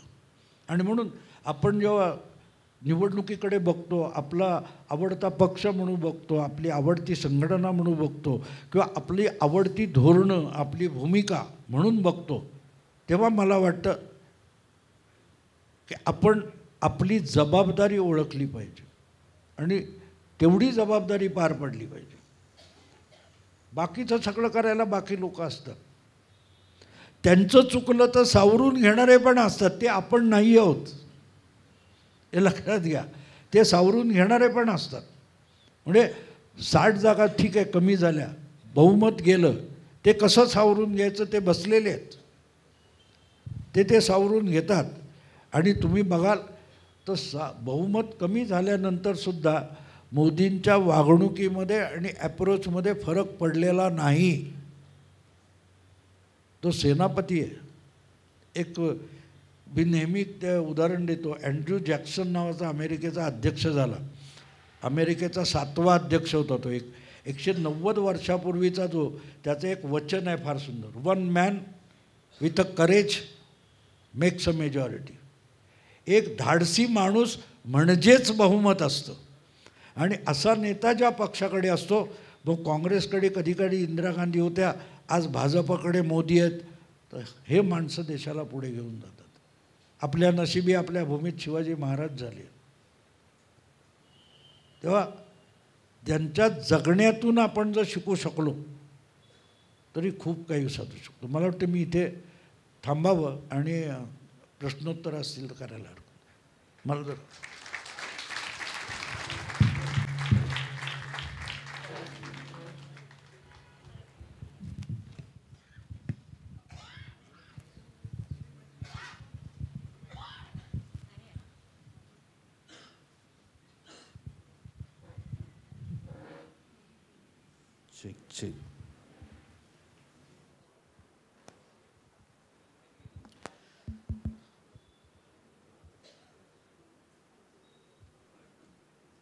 इतके लोक गेला ऑलमोस्ट 1.25 तास 1.5 तास रॅप्ट अटेन्शन ज्याला म्हणता येईल अशा ह्याच्यात भाऊंचे आपण विचार ऐकतोय. पर्याय नसतो, असा फ्लो असतो. म्हणजे कशातून काय आठवेल, ह्याच विषयावर उद्या बोलवलं तर अख्खं वेगळं होईल मला, कारण मी तयारी करून येत नाही, कधी तयारी करून येत नाही. अनेक लोक इथं आपापला खारीचा वाटा वेगवेगळ्या प्रकारे उचलतातच आहेत. तरी इंटेलेक्च्युअल्स आहेत, पुणेकर आहेत म्हटल्यावर प्रश्न हे येतात. ते ॲक्च्युली विचारण्याचे प्रश्न नाही आहेत. प्रत्येकाच्या मनात एक संभ्रम असतो की काय नक्की याचं लॉजिकल आणि तर्कशुद्ध मांडणी कशी करावी, हा प्रत्येकाच्या आपापल्या मनातला विचार आहे. तो आपल्याला आपलं भाग्य असं आहे की भाऊ तोरसेकरांमुळे अशी मांडणी निर्भीडपणे आणि रोखठोक करणारे अशी एक व्यक्ती आपल्याला यूट्यूबच्या माध्यमातून कोविडच्या मला वाटतं नंतर लाभली. त्यामुळे हे अतिशय सगळ्यांना एक एनलाइटनिंग जे म्हणता येईल अशा प्रकारचं एक काय त्यांच्याबरोबरचा व्हिडिओ बघितल्यावर जे जाणवतं ते मला नक्कीच जाणवलेलं आहे स्वतःला सुद्धा. काही थोडे प्रश्न मी अनेक लोकांनी पाठवलेले आहेत, काहींचं उत्तरं आपण ऑलरेडी दिलेली आहेत. कदाचित थोडं रिपीट होईल, पण एखादा त्यातला वेगळा काही धागा असेल तर नक्कीच तुम्ही समजून सांगू शकाल. पहिला प्रश्न लोकांकडनं घेण्याच्या आधी मी मला आवडलेली एक गोष्ट सांगतो.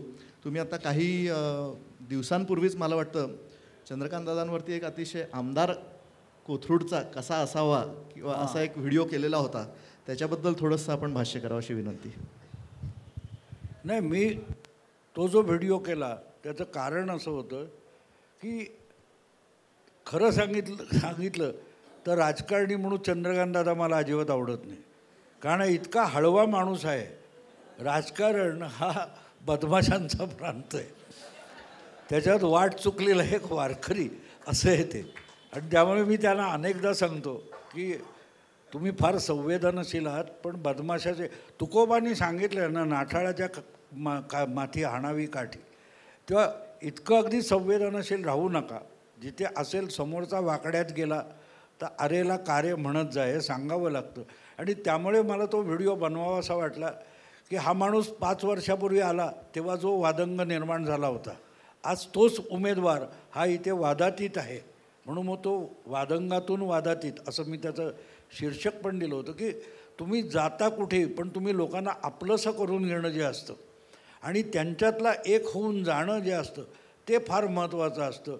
कारण सुखदुःखाशी समरस होता आलं पाहिजे आणि ते करेल तो मग प्रतिनिधी असतो.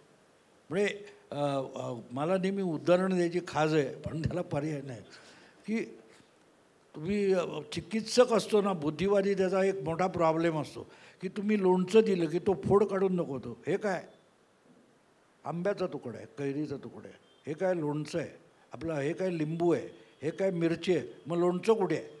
मग तुम्ही त्याला खार काढून दाखवलं पण हे तिखट आहे म्हणजे याच्यात मिरची आहे पण ह्याच्यात तेल पण आहे. अरे सगळं मिळून होतं त्याला बाबा लोणचं म्हणतात. तसं मग एकत्रित झालं की आपण खार लिंबू असं म्हणत नाही. तेव्हा तो एक चमचाभर काढतो ते लोणचं असतं. मग त्याच्यातला चंद्रकांतदादा कोण, मंदार कोण हा विषय नसतो. आणि तसा जर समरस झाला असेल माणूस तर तो एक चांगला लोकप्रतिनिधी म्हणून लोकांच्या नजरेत आणून देणं आवश्यक होतं. म्हणून तो व्हिडिओ केला होता. धन्यवाद. एक प्रश्न आहे, मी आता काहींनी लिहून पाठवलेले आहेत, त्यातलं थोडक्यात एक सारांश म्हणून वाचून दाखवतो.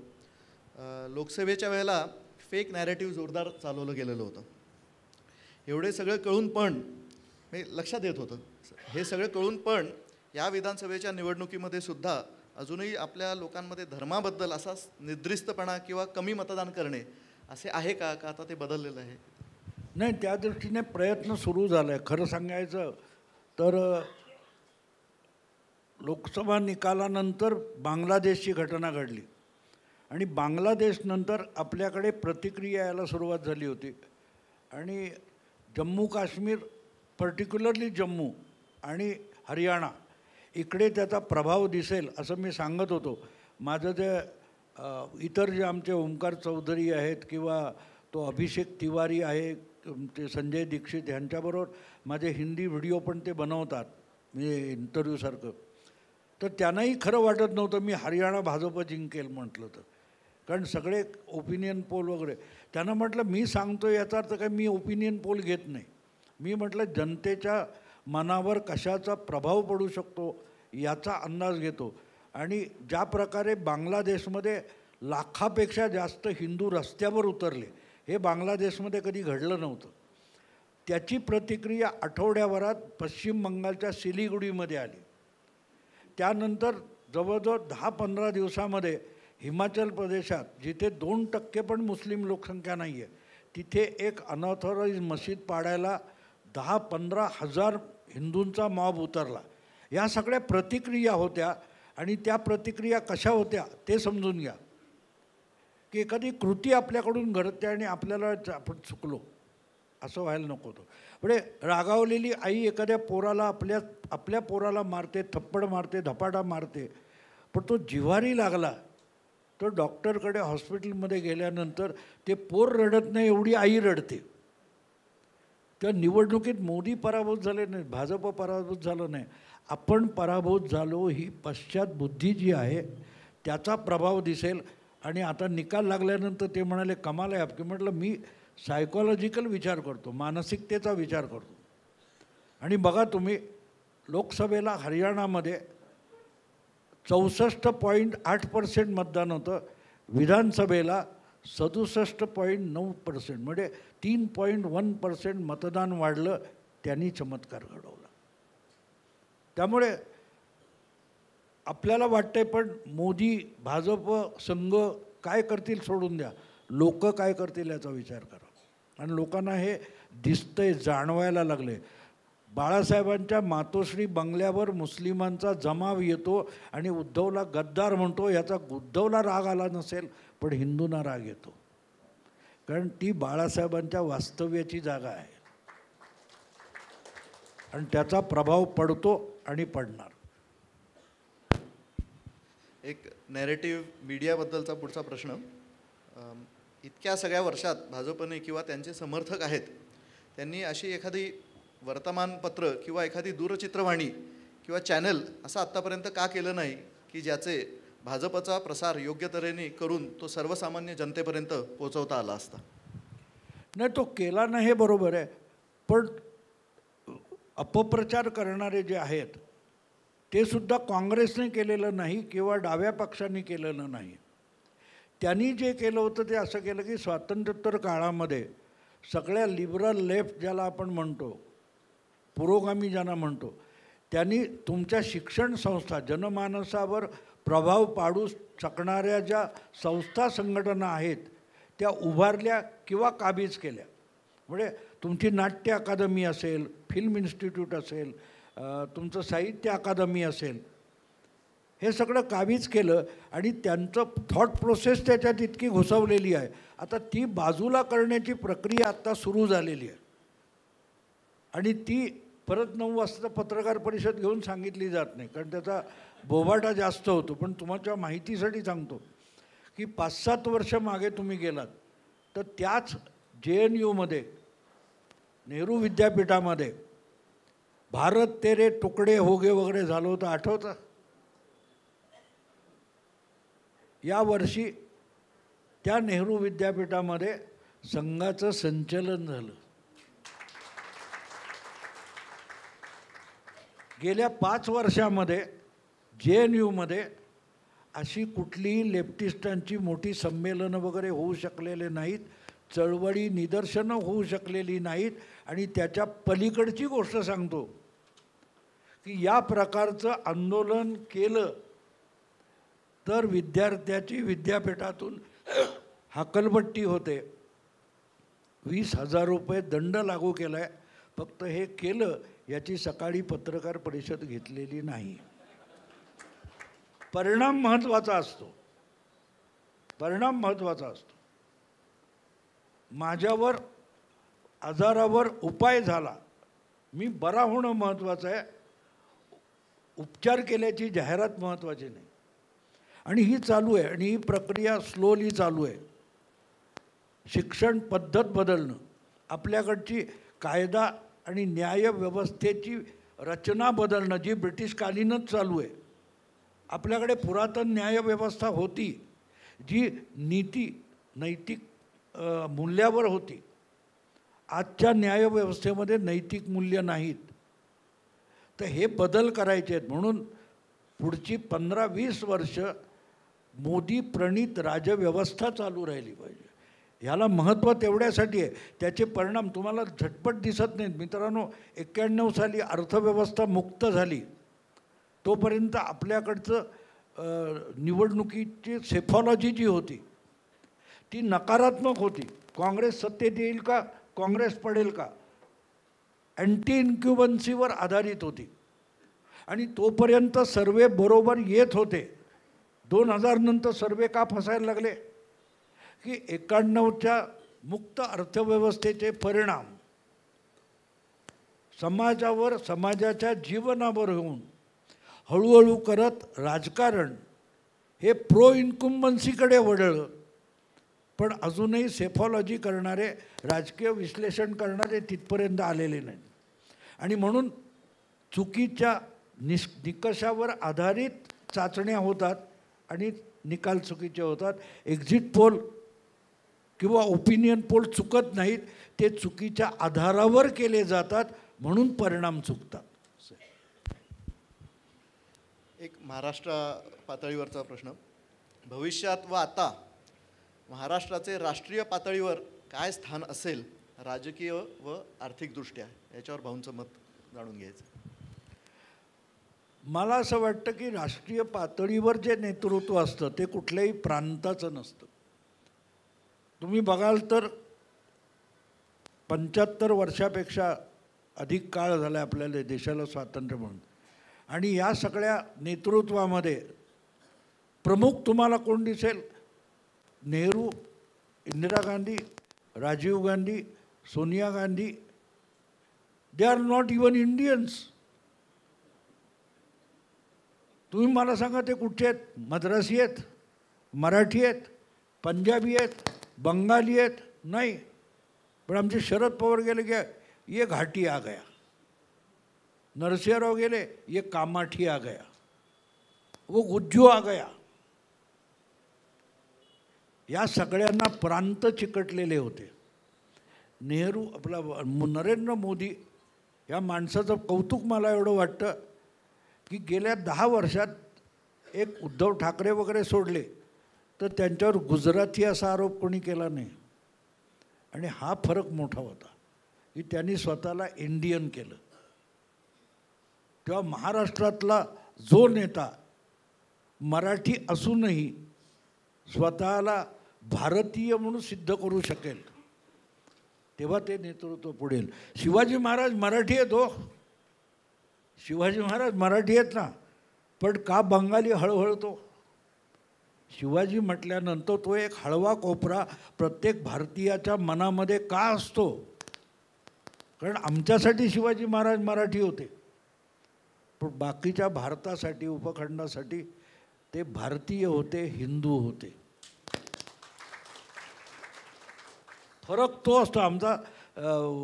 काय तो सदाशिव भाऊ तेव्हा ज्याला अब्दाली म्हणाला, तुला कशाला पाहिजे? लाहोर मला राहून दे ना, लाहोर माझ्याकडे राहून दे, तू अमृतसर ठेव. तो म्हणाला नाही, लाहोर पण माझाच आहे. आता सदाशिव भाऊ मराठी होता, मग पंजाबी लाहोर त्याचा का होता? तो भारतीय होता. आणि म्हणून पानिपत हरल्यानंतर आपलं परचक्र सुरू झालं. हे लक्षात घ्यावं लागतं. मी त्यामुळे महाराष्ट्राचं स्थान काय? मराठी आहेतच सगळीकडे, सगळीकडे असणार, जगभर असणार. त्यांना त्या टप्प्यात जावं लागतं. मी आज आजोबासुद्धा आहे, मी बापसुद्धा आहे, मी मुलगासुद्धा आहे, मी आईसुद्धा असतो. एकाच वेळेला या सगळ्या भूमिकेत तुम्ही असू शकता. जेव्हा जी परिस्थिती असते त्यानुसार तुम्ही प्रॉमिनंट होता. तेव्हा ती वेळ आल्यानंतर एक गुजराती मुख्यमंत्री पंतप्रधान झाला, एक मराठी नेता पंतप्रधान होऊ शकतो. हां, उचापतखोर असून चालत नाही, असं आहे. महाविकास आघाडी विरुद्ध महायुतीकडून जर उदाहरणार्थ NCP अजितदादांचा उमेदवार जाहीर झाला असेल आणि त्यामुळे BJPच्या नेत्याने बंडखोर म्हणून उमेदवारी अर्ज भरला असेल, तर माझ्यासारख्या BJP समर्थक मतदाराने कोणाला मत द्यायचे? असं नाही, तेच मी सांगितलं. तुमच्या डोळ्यासमोर आयडिया क्लिअर असली पाहिजे. अधीररंजन चौधरीला 6 वेळ निवडून देणारा जो मतदार होता त्याने त्याला यावेळेला पाडलं, युसुफ पठाणला निवडलं, जो गुजरातचा आहे, बंगाली मुस्लिम पण नाही आहे. त्यामुळे तुम्हाला कोणाला हरवायचं आहे हे डोक्यात ठेवा आणि मतदान करा. मग तो महायुती असेल, बंडखोर असेल, कोणी असेल, आय डोंट केअर. पण तुमच्या डोक्यात आयडिया क्लिअर असली पाहिजे. तुमचं मत हे तुमचं असलं पाहिजे आणि त्यामुळे आपल्याला आणायचं आहे काय हे अतिशय स्पष्ट असतं, लक्षात ठेवा. त्यामुळे कधीकधी आपण बघतो ना, त्याला कॅमॉफ्लॉज पण म्हणतात. युद्धामध्ये अनेकदा जाणीवपूर्वक माघार घेतली जाते. मी तुम्हाला उदाहरण सांगेन. जेव्हा हिटलरने जर्मनीवर हल्ला केला आणि अक्षरशः जर्मन सेना पुढे पुढे जात होती, प्रतिकारच नव्हता. स्टॅलिनग्राड मोकळं, लेनिनग्राड मोकळं. आणि तेव्हा स्टॅलिनचं एक वाक्य आहे, I have 2 more generals, general January and general February. कारण ते अधिकाधिक उत्तरेकडे चालले होते आणि हिवाळा आला होता. पुढल्या काळात जर्मन सेना पुढे गेली तेव्हा मागच्या बाजून तोडलं, त्याची रसद तोडली आणि केवळ थंडीने जर्मन सेना रशियाच्या त्या स्टालिनग्राड लेनिनग्राडमध्ये मेली.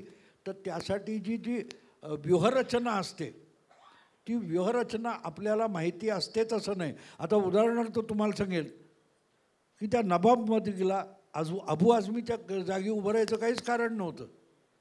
तिथे मुस्लिम मतं विभागली जातील ना, फायदा कोणाचा होऊ शकतो. तर ह्या अनेक डावपेच असतात. हे आपल्याला उघड करून सांगितले जात नाहीत. आणि काही वेळेला मला आणखीन एक गंमत तुम्हाला सांगेन. तो श्रीशांत म्हणून एक बॉलर होता, आठवतं? तो काहीतरी असं काहीतरी करायचं. तर धोनीला विचारलं त्या कोणीतरी की तो असा करतो, तू इरिटेट होत नाही का, तुला राग येत नाही का? म्हणून खूप राग येतो म्हणाला. मग तू त्याला आवडत का नाही? ते म्हणाले ते काय असतं, समोरच्या बॅट्समनला संभ्रमित आणि विचलित करण्यासाठी असं एक जोकर असावा लागतो. तेव्हा अनेकदा त्या गोष्टीची तिथे केलेली नेपथ्य रचना ही आपल्याला माहिती असतेच असं नाही. पण तरी मी असं म्हणेन की जिथे तुम्हाला वाटतं, तुमच्या डोक्यात जी आयडिया असेल त्यानुसार तुम्ही मतदान केलं पाहिजे. की आपल्या डोक्यात कोणाला सत्तेवर आणायचे, कुठला पक्ष मोठा झाला पाहिजे, कुठला पक्ष नामोहरम झाला पाहिजे, याचा विचार करून मत बनवा. कारण मतदान करायचे, शिक्का मारायचा नसतो. धन्यवाद. आपल्याला थोडा वेळ आहे. एक जरा वेगळा प्रश्न आलेला आहे आणि मला पण तो वाटलं की आपण इतके व्हिडिओज ऐकलेले आहेत भाऊंचे, तर एक त्यांच्याबद्दलचा एक प्रश्न आहे, तो विचारतो. भाऊंच्या अनुभव संपन्न आयुष्यात त्यांची किंवा त्यांच्यात जी काही वैचारिक स्थित्यंतरं झाली, त्यात कुठल्या घटना प्रकर्षाने कारणीभूत ठरल्या आणि या वैचारिक बदलांकडे आपण कसे बघता? नाही, काय असतं, काळाबरोबर तुम्हाला बदलावंच लागतं. मी तसं म्हटलं तर मी दलित पॅंथरच्या संस्थापनेतला एक आहे. मी अगदी नक्षलाईट, महाराष्ट्रात पहिले 2 नक्षलवादी पकडले गेले. एक सुंदर नवलकर म्हणून महिला होत्या आणि दुसरा सुनील दिघे. सुनील दिघे माझा चांगला मित्र आहे. आम्ही तेव्हा छोटा मावो म्हणायचो.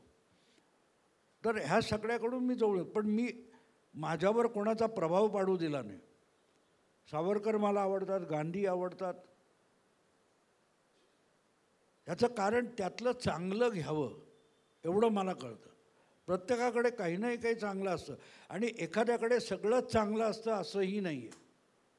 त्यामुळे तुमच्याकडे त्यातलं चांगलं घेण्याची प्रवृत्ती असली पाहिजे. आणि मी आजच्या मुलांकडून घेतो. माझी नात आहे 4 वर्षाची. आत्ता आम्ही त्या डेहराडूनला आणि गेलो होतो. तिथून परत आलो, नंतर त्या आमच्या तिथे बाहेर ती मुंगी चालली होती, तिला सांभाळणारी ती नेपाळी बाई आहे, तिने झाडूने असं ते झटकलं. तर ती पटकन काय बोलली, ऐसा मत करो, चीटी को दुखता है. ह्याला मुंगीला दुखतं ही कल्पना येते कुठून? मी अजून 7 दिवस झाले विचार करतोय की मुंगीला दुखतं हे ह्या पोरीच्या डोक्यात आलं का? ह्याचा अर्थ ती पण कसं कम्पॅरेटिव्हली विचार करते, तर ती का करू शकते ह्याचा मी विचार करतो आहे. त्यामुळे तिच्याकडून पण मी शिकतो असं मी मानतो. जगात प्रत्येकजण आपल्याला शिकवत असतो. हां, आपली शिकायची तयारी आहे की नाही, कारण शिकवायला तुम्हाला फक्त शाळा असतात किंवा कोणतरी शिकवतो असं नाही, तुम्ही शिकायला तयार असावं लागतं. आणि त्या दृष्टीने बघितलं मला तर मी सतत लोकांकडून घेत आलो. आता मी हे दिसले वारकरी आणि वारकरी हा शब्द आला आणि त्यावेळेला माझ्या डोक्यात वारकरी ह्या संप्रदायाविषयीचे विचार बाहेर आले नाही, तर मी कधी लिहिले किंवा बोलले नाहीत. पण त्याकडे बघण्याचं मला ते कुतूहल आहे. माणसं 4-4 महिने चालत जातात, तर का जातात? त्यातून साधतात काय? ह्याची सुरुवात झाली, त्याची कारणं काय असतील हे कुठच्या पुस्तकात वाचायला मिळालं नाही. मी त्याचा शोध घेत माझ्या डोक्यात विचार करत राहिलो आणि माझ्या लक्षात आलं हे सगळ्यात मोठी अहिंसक लढाई होती. हे कोणी शिकवलं नाही ना मला. पण मी त्याच्यामध्ये काय मिळतं म्हणजे, आणि ते लाखो लोक जातात. तुम्ही बघा की त्यातल्या 95% 90% लोकांना आत विठ्ठल दिसत पण नाही, ते कळस बघून मागे जातात. पण मी तिथपर्यंत गेलो हे टार्गेट असतं आणि ते समजून घेण्याचा प्रयत्न करावा लागतो, बाकी काय नसतं. धन्यवाद. आपण बरोबर 6 वाजता कार्यक्रम सुरू केलेला होता. अजून एक 7-8 मिनटं आहेत, तर 1-2 प्रश्न मी फक्त ऑडियन्सचे घेतो आणि मग आपण व्होट ऑफ थँक्स करूया. हां, एक फक्त रिक्वेस्ट अशी आहे की आपला प्रश्न एका वाक्यापेक्षा जास्तचा ठेवू नका. धन्यवाद.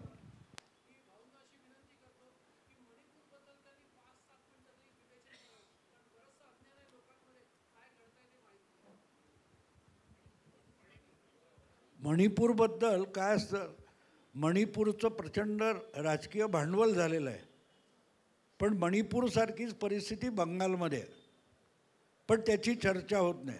आता मणिपूरचा विषय जर तुम्हाला समजून घ्यायचा असेल तर बलुचिस्तान आणि पख्तुनिस्तान पण समजून घ्यावा लागतो. ब्रिटिशांच्या काळामध्ये आता त्या काळात ज्या ब्रिटिशांनी ठरवलेल्या सीमारेषा होत्या त्याच्या अलीकडच्या बफर स्टेटसारखा यांचा वापर झालेला आहे. आणि त्यामुळे त्या ठिकाणी वसलेले जे आदिवासी वगैरे होते, तो ब्रिटिश काळामध्ये ब्रिटिशांनी लागू केलेले कायदे त्यांच्या वैयक्तिक जीवनामध्ये किंवा समाजामध्ये राबवले जात नव्हते, लादले जात नव्हते. तिथे त्यांच्या पंचायती असायच्या, त्यानुसार न्यायनिवाडा वगैरे सगळं व्हायचं. ज्यावेळेला स्वातंत्र्योत्तर काळामध्ये भारत असो किंवा पाकिस्तान असो यांनी त्या सीमावर्ती भागामध्ये आपले कायदे लादण्याचा प्रयत्न केला, त्यातून तिथे तो झालेला उठाव आहे.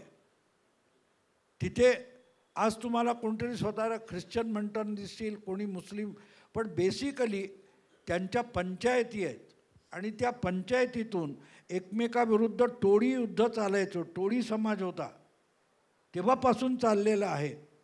आणि त्यात जितकं तुम्ही समजावण्याचा प्रयत्न कराल तर ते पहिली गोष्ट म्हणजे ते सगळं तुम्हाला जर स्मूथली करायचं असेल तर ते निर्दयपणे चिरडून काढावं लागेल. मानवी हक्क गुंडाळून ठेवावे लागतील. आणि मग साधारणतः 10-15 वर्षानंतर एक पिढी जाते, तेव्हा हळूहळू करत तुमच्या अपेक्षेनुसार तिथे एक तुम्हाला सांगतो, या मणिपूरचं जे अपयश आहे तेच अपयश हे सिरियामध्ये किंवा अफगाणिस्तानात अमेरिकेचं अपयश आहे. की जर तुम्ही तिथे हल्ला केलात तर तुम्हाला तुमच्या अमेरिकन स्टाईलची लोकशाही तिथे आणायची गरज नव्हती. ते जर अतिरेक्यासारखे वागतायत तर तिथे तुम्हाला अतिरेक्यासारखं वागावं लागतं. मणिपूरमध्ये आजसुद्धा हे अंतर्गत टोळी वॉर आहे आणि ते भारताच्या कायद्याच्या चौकटीत बसत नाही. त्यासाठी वेगळे कायदे करून सक्ती बरतावी लागेल तर ते शक्य होईल.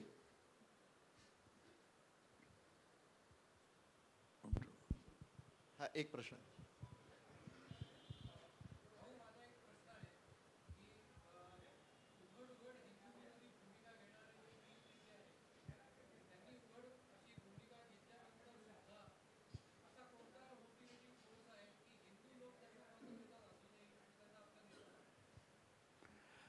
एक तुम्हाला सांगतो, निवडणुकीच्या प्रक्रियेमध्ये पहिली गोष्ट लक्षात घ्या, जेवढं मतदान होतं त्यामध्ये साधारण 80% मतदार आहे तो बदलत नाही. बदलणारा फार फार तर 20% मतदार असतो. एक फारच मोठी काही घटना घडली, इंदिरा हत्या वगैरे वगैरे, पंजाब फुटणार वगैरे वगैरे, तेव्हा एक धक्कादायक मतदान होतं. अदरवाईज 80% मतदार ठरलेला आहे. तो एका निवडणुकीपासून दुसऱ्या निवडणुकीपर्यंत थोड्याफार फरकाने बदलतो. म्हणजे या पक्षाचा वाढेल, त्या पक्षाचा कमी होईल, पण ड्रास्टिकली एका पक्षाचा वाढला असं होत नाही. आणि त्यामुळे निवडणुकीसाठी प्रचार मोहिमा पोस्टर जे जे काय होतं हे सगळं साधारणतः 10 ते 15% मतं मिळवण्यासाठी असतं. ज्याला मी त्या वाण्याच्या दुकानामध्ये किंवा भाजी बाजारामध्ये शेवटचा बटाटा जो पारड्यात टाकला जातो किंवा उचलून बघतो ना, तो उचलला की वर, टवला की खाली, हा प्रचार वगैरे सगळं त्यासाठी होतो. अदरवाईज प्रत्येकाचं मतदान ठरल्यासारखं असतं. आणि त्यामुळे हे 3 तुम्ही म्हणाला 3 असं नाही, बऱ्याच ठिकाणी बांधलेला मतदार असतो. अनेक संस्थात्मक मतदार बांधलेला असतो, कारण त्याला त्या गावातल्या पतपेढ्या असतात, अर्थसंस्था असतात, साखर कारखाने, त्यांच्या उपसंस्था, त्यांचे सोसायट्या असतात, खरेदी विक्री संघ असतात, काय तो कृषी उत्पन्न बाजार समिती असते, यातून बांधलेला मतदार असतो.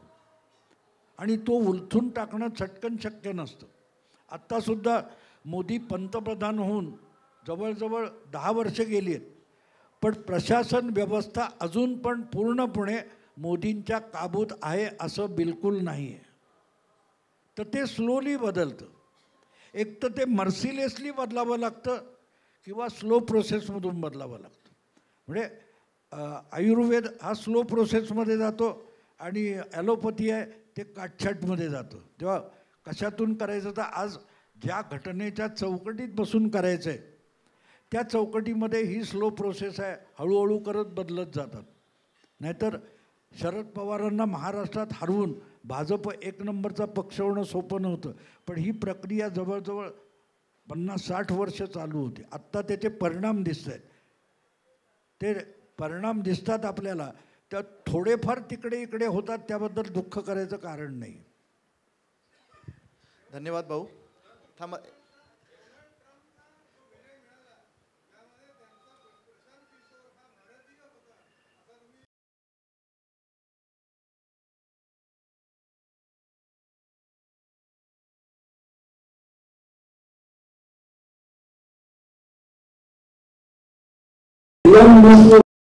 हे आणून त्याच्या गोटात उभे करणं सोपी गोष्ट नाही आहे, सोपी गोष्ट नाही. आणि इलॉन मस्क हा केवढा मोठा उद्योगपती आहे बघा, की त्याने नासालाही चॅलेंज देणारं तेच रॉकेट परत एकदा उपयोगात येईल इथपर्यंत इन्व्हेस्टमेंट करून तो पुढल्या काळातला जगाचा औद्योगिक बाप होणार आहे. असा माणूस मोदीने दोस्त बनवायचा आणि आपल्याला हवा असलेला अध्यक्ष अमेरिकेत निवडून आणायचा, ही सोपी गोष्ट नाही आहे. पण या गोष्टी मोदी कधीही बोलणार नाहीत. पण मी आपला ते होऊन गेल्यानंतर सांगतो. बरं, आता एक काम करू, एकच मिनिट, मी जस्ट एक जाहीर करतो. आत्ता 3 हात वर दिसले, तेवढे 3 प्रश्न तुम्ही फक्त उत्तर सगळे एकदम नंतर दिलं तरी चालेल. 3ही प्रश्न एकत्र घेऊ, त्याच्यानंतर मग प्रश्न नसतील मग then I will request Amrita to do the vote of thanks. तुम्ही विचार पहिला. नाही, बटोंगे तो कटोगे हे सगळीकडे आता पसरलेलं आहे आणि पंचतंत्रातली गोष्ट आहे. त्या काड्या एकत्र केल्या तर मोडत नाहीत आणि एक एक असली तर मोडता येते, हेच त्याने. अहो इंग्लिश आहे ना, together we stand, divided we fall. ते आता ह्या मीडियाने इतका खुडेपणा केला की योगीनी काहीतरी मोठा शोध लावला आहे. त्यांनी इंग्लिशचं मराठीत ट्रान्सलेशन केलं, पण आपले संपादक किती बेअक्कल बघा, त्याचंच काहूर माजवलं जातं.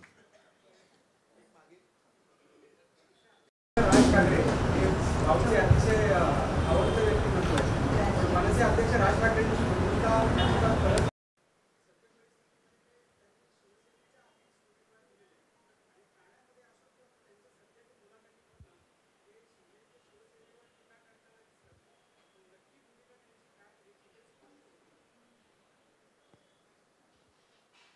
काही गोष्टी मी सुरुवातीला सांगितले की कॅमोफ्लॉज केला जातो. अनेक गोष्टी ह्या म्हणजे तुम्ही कुठच्याही कथानकामध्ये व्हिलन नसेल तर कथानक नसतं, हे लक्षात घ्या. आणि कधीकधी एकच व्हिलन पुरेसा पडत नाही, 2-3 आणावे लागतात. त्यामुळे मुंबईच्या राजकारणात तुम्ही बघाल तर वरळी, माहीम आणि वांद्रे पूर्व या 3 मतदारसंघात राज ठाकरेचे उमेदवार निवडून आले तर उद्धव ठाकरे हा विषय संपुष्टात येतो, हे लक्षात घ्या. त्यामुळे हे सगळं हे मला बोलायलाही लावू नका. शेवटचा एक प्रश्न घेतो मी. चाणक्य म्हणतो षटकर्णो विद्यते मंत्रा, म्हणजे 3 माणसांनी म्हणजे 6 कानांनी ऐकलं ते गुपित राहत नाही, असं चाणक्याचं वचन आहे. त्यामुळे सगळे अगोदर सांगायच्या गोष्टी नसतात, त्या घडल्या. अहो प्रेमात पडलेला मुलगा आणि मुलगी त्या दोघांना कळतं, बाकीच्यांना कळत नाही. एकच मिनिट, इकडे एक प्रश्न आहे. हो, यांचा पण घेतो आणि तुमचा पण घेतो.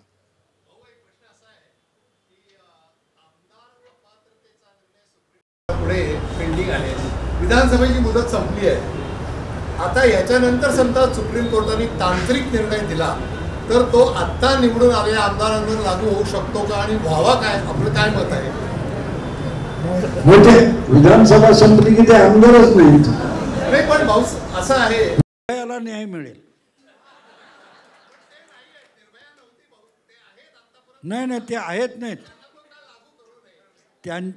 ती केस ही ते ज्या 5 वर्षासाठी आमदार आहेत आणि ती 5 वर्ष म्हणजेच निर्भया. कळलं का मी काय म्हणालो ते आता परत आमदार होतील आणि त्या नव्या आमदारकीवर केस नाही आहे आणि हे होणार हे मी गेली 2 वर्ष सांगतोय. मी उल्हास बापट नाही आहे. धन्यवाद. एक शेवटचा प्रश्न यांच्याकडनं घेऊया. तुमच्या बाबतीत काय आहे? माझा अंदाज साफ आहे. युतीला 160 पर्यंत जागा मिळतील आणि आत्ता प्लॅन असा दिसतोय मला, हे मला पक्षाने म्हणजे कुठच्याही पक्षाच्या नेत्याने सांगितलेलं नाही, पण जी स्ट्रॅटेजी आहे ती अशी दिसते की फडणवीस शिंदे मिळूनच 155 ते 160 पर्यंत जावं हे गणित आहे आणि त्यामध्ये कुठेतरी थोडंफार इकडे तिकडे झालं तर मनसे नावाची स्टेपनी रेडी ठेवलेली. धन्यवाद. मी अमृताला रिक्वेस्ट करतो की तिने आभार प्रदर्शन करावं. आता छान कार्यक्रम झाला आहे त्यामुळे लवकर आभार प्रदर्शन करते. सर्वप्रथम भाऊंचे आभार की त्यांनी वेळ काढून आम्हाला छान मार्गदर्शन केलं. लोकांचे प्रश्नांचे खूप उत्तरं अगदी छानपणे दिले की कन्व्हिन्स झाले असावे असं मला I am sure about that. सर्व आलेले इथे प्रेक्षक आहेत त्यांचे पण धन्यवाद. आज साऊंड दिले, व्हिडिओ आणि आमचे सहकारी आय वुड से नाव की समीर गुरव त्यांनी हेल्प केलं आम्हाला या सगळ्या कार्यक्रमाला, त्यांचे धन्यवाद. आणि अर्थातच आता फूड ठेवलेलं आहे आणि सर्वांनी लक्षात ठेवा 20 तारखेला आपल्याला आपल्या नेत्यालाच निवडून द्यायचं आहे.